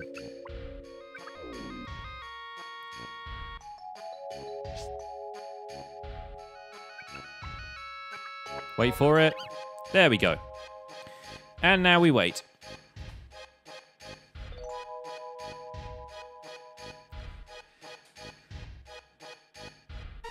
This was like the most transparent, easy to win game you've ever heard of. Drum roll, please. Is he gonna fly? Place bets now. Nailed it. GG. He's finally become a full-fledged Mog.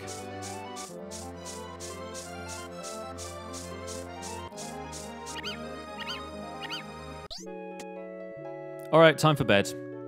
That was literally a day. Entire day goes past.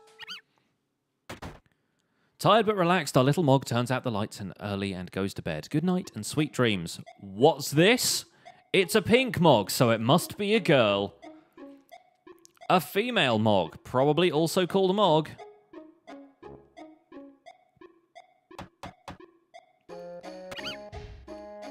He's all like, oh hey, a lady.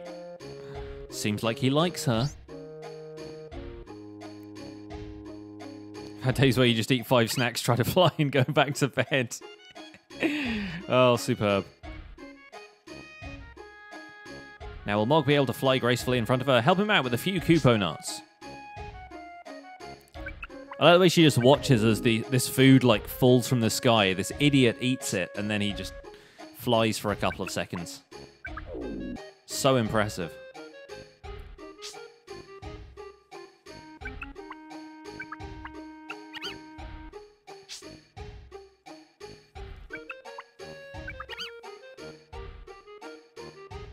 I think he might be a little over full now. Might have to give it another try, buddy.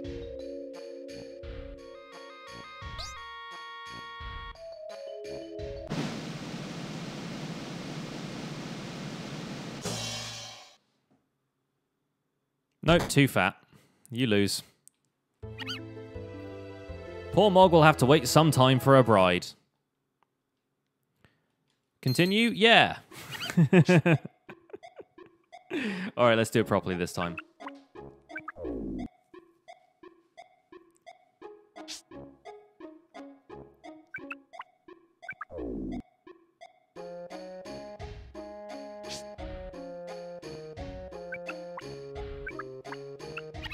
Nailed it. Anyway. Yeah, I would not question magic flying food. I get food wherever I can... I'll take food wherever I can get food.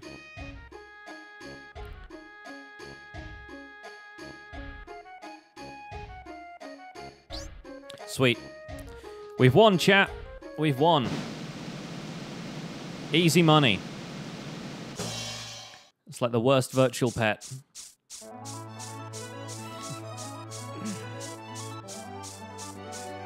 I'll take it just to be able to hear the high wind theme a little bit earlier than we get the airship.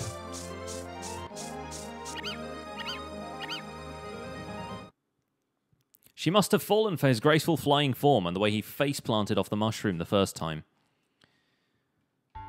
That's what you gotta do to impress the ladies, guys. Eat snacks and fly.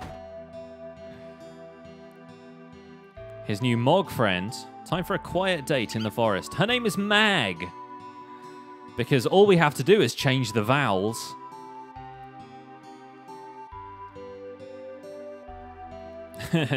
He's not fussy. Neither is she, apparently. Best of luck to the both of you, Mog and Mag. May you have lots and lots of healthy Mogs. This is foreshadowing for the Chocobo breeding section later.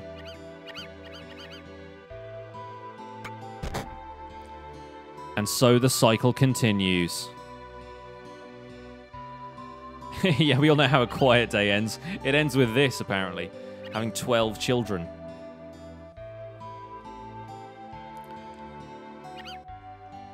Finn.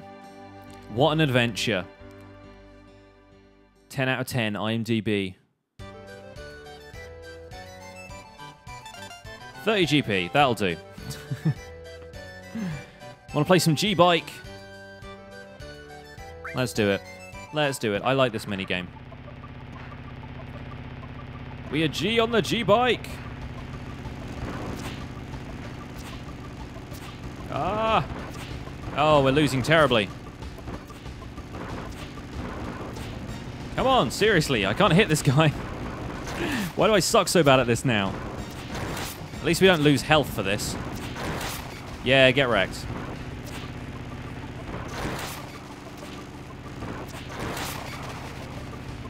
Man, I love this game.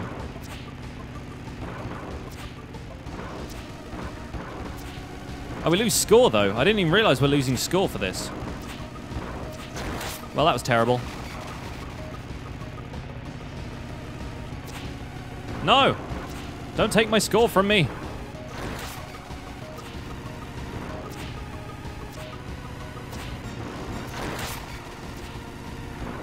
You swine! Yeah, that's right. Get bumped!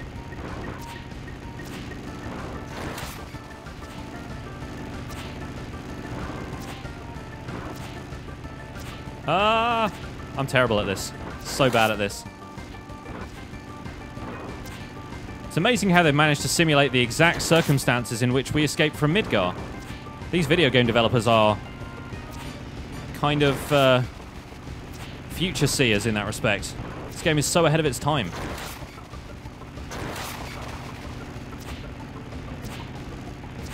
Get wrecked! This one guy is clinging on for a long time. There we go.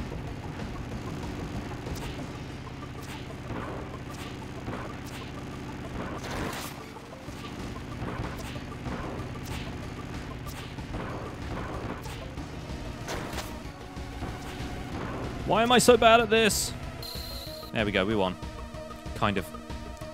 Not exactly the high score, though, is it? Where did all those baby Mogs come from if they never went into the house? I get the feeling there's a passage of time. 2 GP for that. Not bad. Also, there's a rock, paper, scissors game. I forget how you win that. I'm not going to bother. Just going to waste our money. We have 33 GP. What do we get? Prizes? Ether, X potion. Oh yeah, we get a gold ticket for 300 GP. Is that worth doing? The best way to get GP is winning Chocobo races, but you just do that later.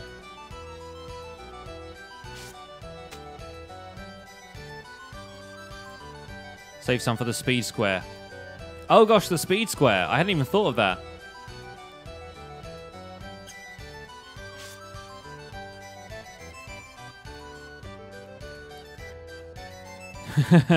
That guy's like, hey boy. Good for you, boy.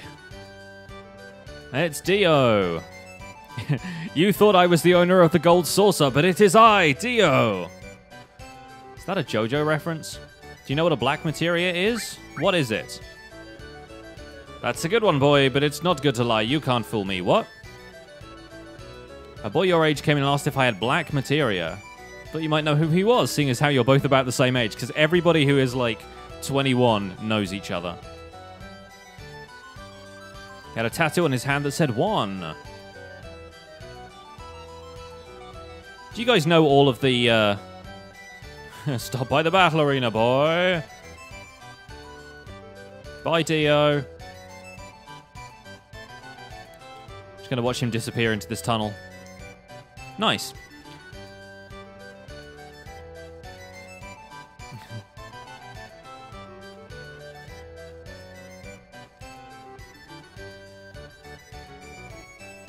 That's such a long tunnel to run down. The rules for this attraction, shooting coaster. While your ride's going zoom, you're going bang bang, and things are going pew pew, and you destroy them with a big boom.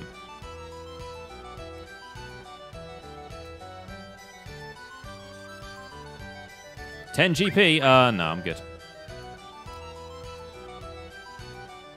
We'll do that later. Is that Johnny?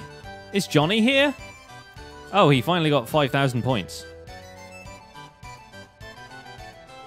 Where do we go here? Round Square. Let's go to Round Square. Oh, that's where the theater is.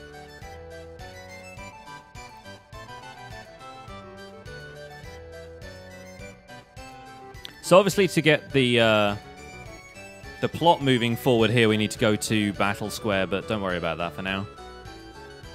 I'm just happy we met Dio. Oh gosh, the Chocobo Racing music.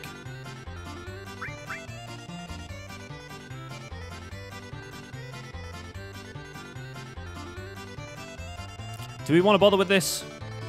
The guy's like, go, go. Chocobo Racing only gets good when you can race yourself, so... Not going to worry about it right now. I reckon we'll just go to the Battle Square and continue with the plot. Because, you know, that's what we're meant to do and all. And, yeah. Turns out people here are dead.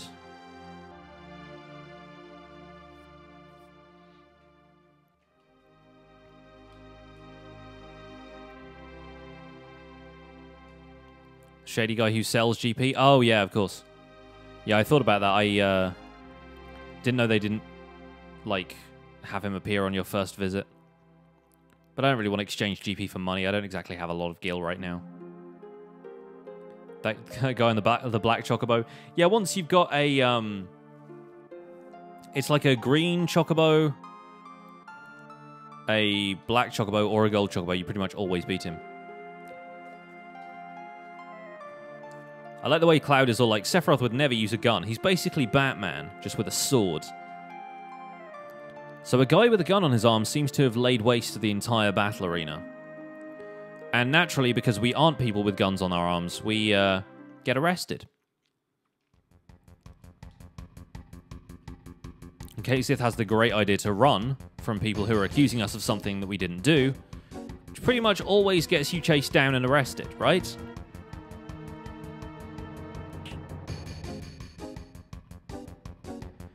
And while this looks like it's about to be a boss battle, apparently he has robots that he can summon by snapping his fingers, which is quite a neat trick. So this is the very ironic gateway to heaven, which takes us down into the Corel Desert, where we will probably end up meeting an old friend of Barret's. Cloud, you alright? A little bit woozy still. So this is Corel Prison. A natural prison in the middle of the desert surrounded entirely by quicksand. Because quicksand is one of those things that you just had to be afraid of as a child. My wife mentions this occasionally, like this comes up in conversation, like, remember how when you were a kid, like, quicksand was a problem? Like, you knew you were going to encounter quicksand at some point in your life, you had to be prepared for that stuff. Like, it turned up as, like, an obstacle in all of the kids' movies.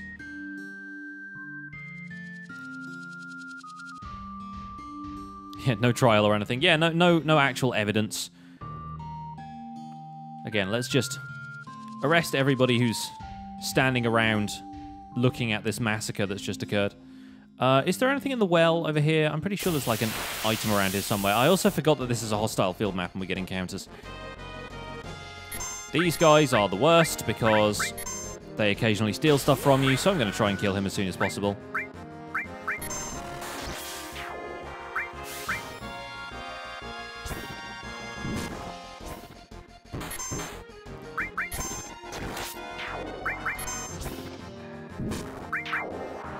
Cool. Do you know how to get out of quicksand if you get stuck in it? With a friend. And some help. Now, the thing about quicksand is that you always just sink down to, like, your natural waist or something, right? Like, your center of gravity. So you're never going to, like, completely be submerged in quicksand unless you do something very, very wrong. So yeah, let's go after Barret. I thought there was something in the well, but I guess there's not. Also, this guy just follows you around because he's an idiot.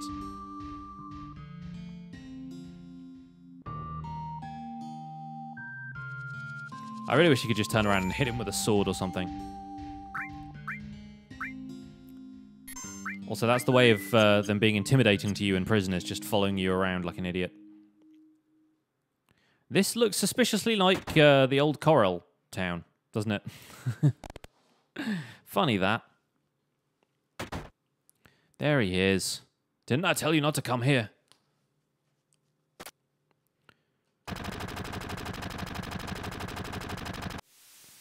Turns out he just killed the man behind that sofa.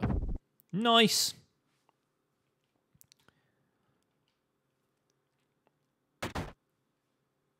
Have to spread yourself out like you do on... Oh, okay, right, yeah. Increase your surface area. So it turns out Barret's friend Dyne, back in the day, also got a gun grafted to his arm.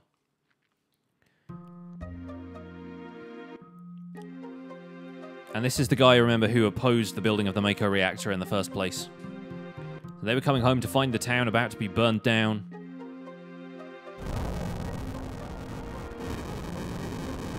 And all of that is a desert now, thanks to Shinra, which is pretty intense stuff. Also, evidently, the gold saucer wasn't built yet. Because the gold saucer is just, like, in the middle of the desert. Like, this is below the gold saucer.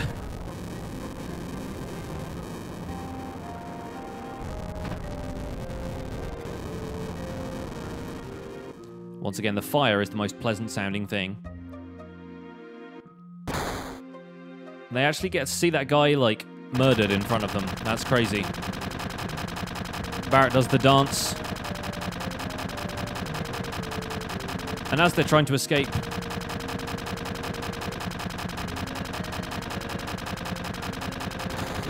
Dyne almost falls off a cliff. And this is how both of their arms get injured.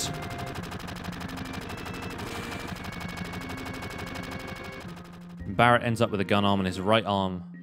Dyne gets his on the left.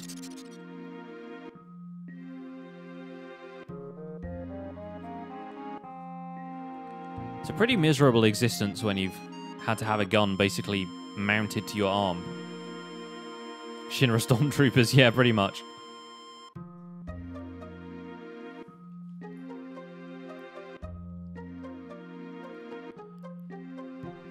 So this is definitely one of the darker sections of the game, because Dyne is not in as positive mental state as Barret is. So I guess we're going to take Aerith on this little trip as well, because like I said, we need to spend as much time with her as we possibly can. Do you mind? We can give Barret a little bit of materia, can't we? Oh yeah, we've got tons of cool gear for him now. He can have atomic scissors or a W machine gun. I feel like atomic scissors is probably going to be the best bet here.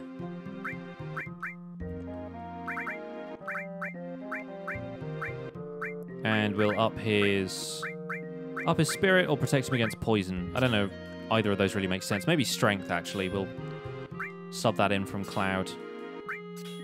Spirit is just the thing that affects, like, magic abilities and stuff, right? It's like white magic. So we'll give him all...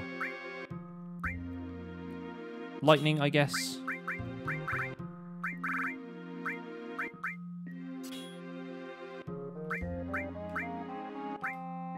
I guess we'll bring a freak in as well. Long range, and then we'll keep him in the back row. Although he doesn't need long range because he's already got a long range weapon, so that's unnecessary. Doesn't have any status or anything, so cool.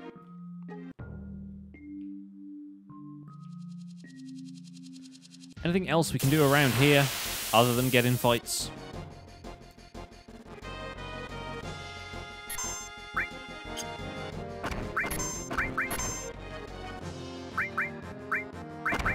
That guy stole a tent. And a bolt plume. This thing is going to self-destruct. Ow.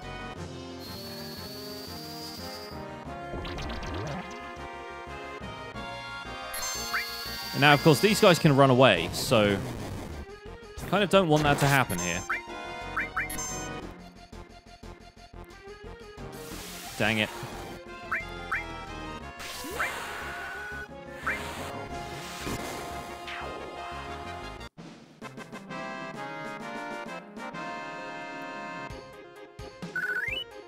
At least we got the tent back. The bolt plume I can live without.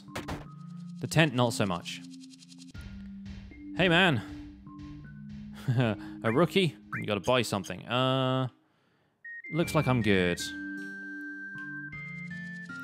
Doesn't look like there's anything else to grab in here. Got the more important thing back. Yeah, I'm okay with that. I'm cool with that.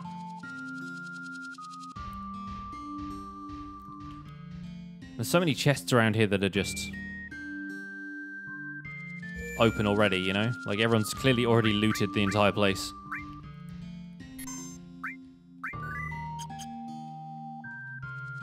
Alright, folks, we've got half an hour to go. I reckon we can probably make it to the fight with Dyne before the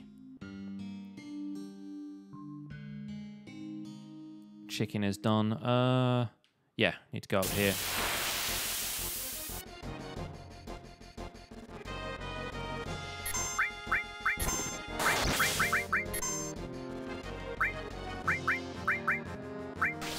Dang it, he stole my gil. That's almost a tent's worth of gil as well.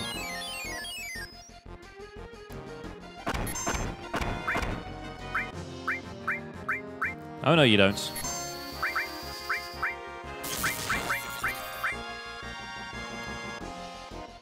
Cure 3? Oh, he's using that on us. Okay, fair enough. Did not realize they could do that. Those weird enemies with, like, the two faces, I guess they've got that like, ability. Oh, I guess this weapon for Barret isn't a long-range thing. So maybe having the long-range material would be a good idea. that money's for Marlene's schooling. So yeah, I guess if we're going to fight Dyne, then we may as well have the long-range stuff. And now this guy's been knocked over, we can go this way.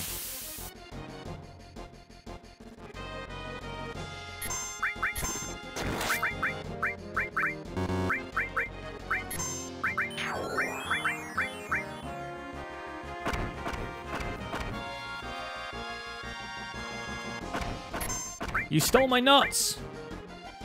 How dare you? My nuts and my balls? Are you serious right now? Man, these guys are the worst.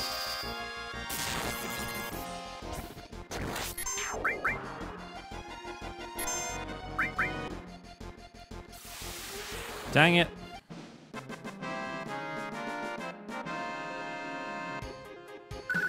These guys, no respect. Anyway, once you get over here, just gotta wander through this gate and head off in this direction. And this is where you find Dyne. Or it should be, anyway. I like those old cars and stuff down here. Turns out Cloud was due for a snipping. Man's got to get snipped. So he's just like firing his gun into the air. Now that's a voice I haven't heard in years. Voice I'll never forget.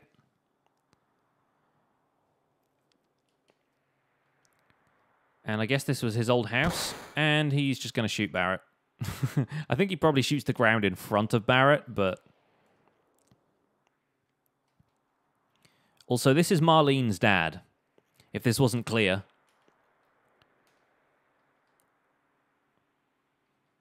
Barret has been taking care of Dyne's child this entire time because he thought Dyne was dead. Turns out he was not dead. He was just getting a pistol attached to his arm. And he kind of has destructive impulses these days.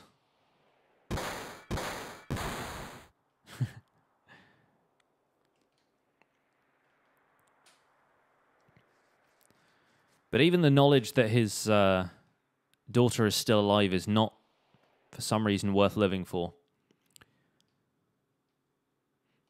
So I guess we're going to fight now. Because Dyne is of the opinion that his life is no longer worth living. So we're going to fight. Let's do this.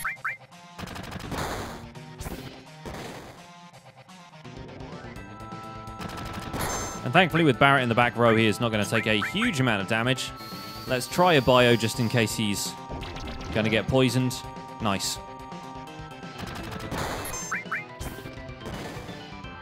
And thankfully Barret has a ton of HP and we have a few healing items. So even without a restore materia, we're going to be fine. Especially if we get limits. Cloud and Aerith are just going to watch. Yeah, it's a man's got to do what a man's got to do type of thing.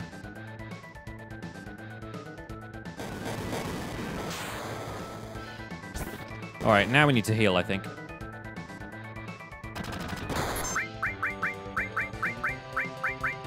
Ah.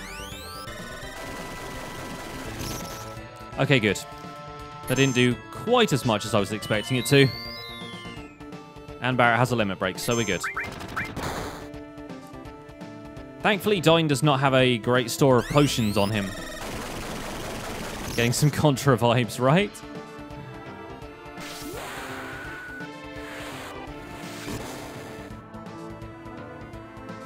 And that's Dyne. Dyne is now Dyne. It's not a Molotov, that's a laser. Yeah, it's... Okay, Barret's mind has been blown. That's good. So it turns out Barret, in the end of the day, was the bigger man. I'm dying over here, indeed. So, he doesn't really have a great deal to live for anyway, this guy. So, self-destruction is the only option.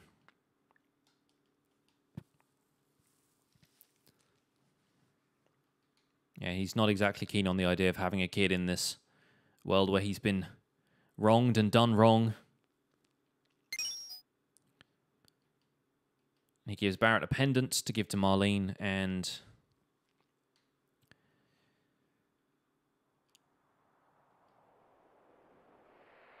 and that's it.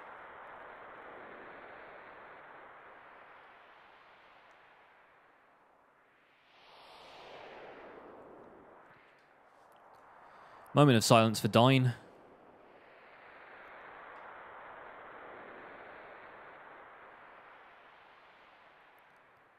Now back to the theme park. Yeah. Yeah, that is FF7. So Barret has a bone to pick with this guy, who is in charge of basically getting the prisoners to race as Chocobo racers. And apparently if anybody here wins the Chocobo race, then they are kind of granted immunity, which is probably, like, not the way a judicial system should work, but then we were kind of wrongfully imprisoned in the first place, so we'll let it pass.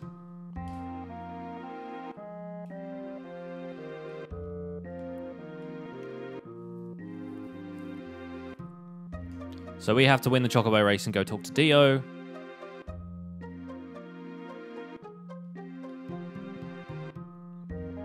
Guess I gotta win then. All we need now is a manager.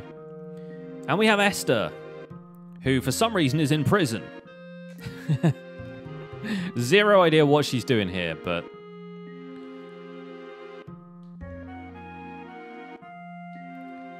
Like, I have... Yeah. Esther is pretty good. Let's be real. There are many different types of Chocobo jockeys. It's not only for criminals. Oh, good. And then there are people like you. Oh, yeah, let's learn how to ride a Chocobo. First, use assist. Choose auto or manual. Again, what button is assist? I have no idea, but switch to speed up, cancel to slow down. Use OK to get a boost of speed. Yeah, you can sprint. And then you can hold the shoulder buttons to regain your stamina, I think. And there's freaking Joe. Joe with his black Chocobo always winning the races. Joe. Don't know why the music is quite this quiet, but it's going to be very loud in a minute, so... He's an up-and-coming jockey. If you're using a PS4 controller, there is no select button. I'm using an Xbox controller, so who knows? And I am... you can map the controls however you want, so...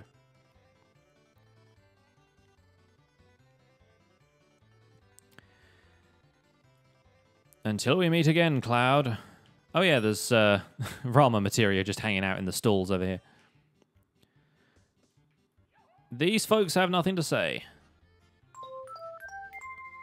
Proceed to the paddock. Can I proceed to the paddock also? Hey, Elkhorn, welcome along. We're about to start a Chocobo race. And this is probably going to be the last bit of the stream because I got a chicken cooking. Hi, Esther. Okay, we've been registered in the race. We got it. Let's go. All right. Let's sprint a little bit to get ahead here. And which buttons is it you hold to regain your stamina? I forget.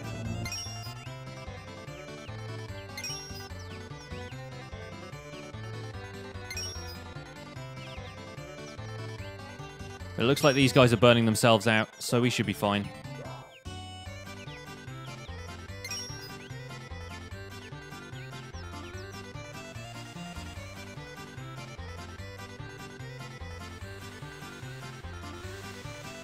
If you hold L1 and R1, you get it back.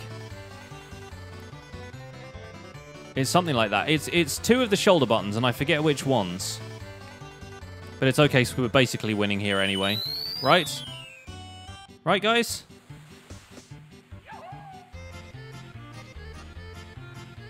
Oh, there we go. I've nailed it. It's one of the thumbsticks for some reason.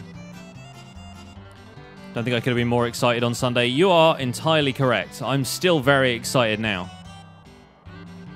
There we go. Apparently it's one of the analog sticks. I don't know why, but it is. Anyway, we win, because we do. Hey, Auntie Lammy, no worries. Glad you're excited about the game. Catch the VOD later, go for it. Now we're free, and turns out Dio has completely pardoned us, and I know you earned it. I heard about Dyne from Esther, granting you and your friends a full pardon and setting you all free. And by way of apology, he's going to give us his car. We get the buggy from now on. The assistant manager just stopped by and dropped off a buggy. Now we can go over deserts and rivers, no problem. Alright, the letter continues. I recently met Sephiroth. I bet he's pretty popular with boys your age. He's heading towards Gongaga, south of the river. Buggy hype! Buggy hype is right. Who should we bring with us this time? Let's bring Tifa with us this time. Now that there's nobody judging us for it. Right. So we've got ourselves the buggy now. So we can go across rivers. We can go to Costa del Sol. We can explore a great deal of the map now. But I'm going to save, and we're probably going to call it there, folks. It's the FF7's equivalent of the canoe. Basically, kind of. I think the Tiny Bronco is FF7's equivalent of the canoe. But anyway, that's going to do it for now, folks. And we're going to head out into Twitch and see if there's anybody out there streaming who we can drop a raid on. Azuma streaming Cities Skylines.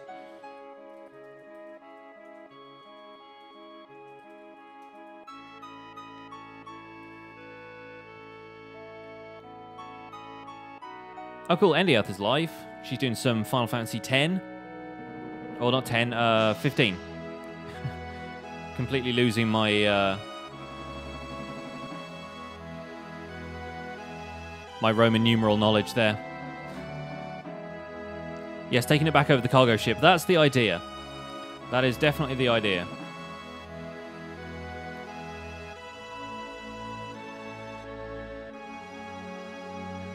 Alright, folks, so we are going to drop a raid on Endiearth.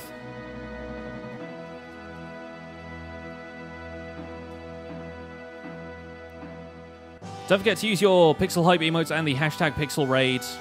I think she's just starting up, and be aware that she does occasionally use some swears when she commentates, so if that's the kind of thing you're worried about, then feel free to click away, but show Andy some love. Continue the FF hype, and I will see you guys on Thursday for some more of this fantastic game. My name has been Pixel Riffs. I'll see you guys soon. Bye for now.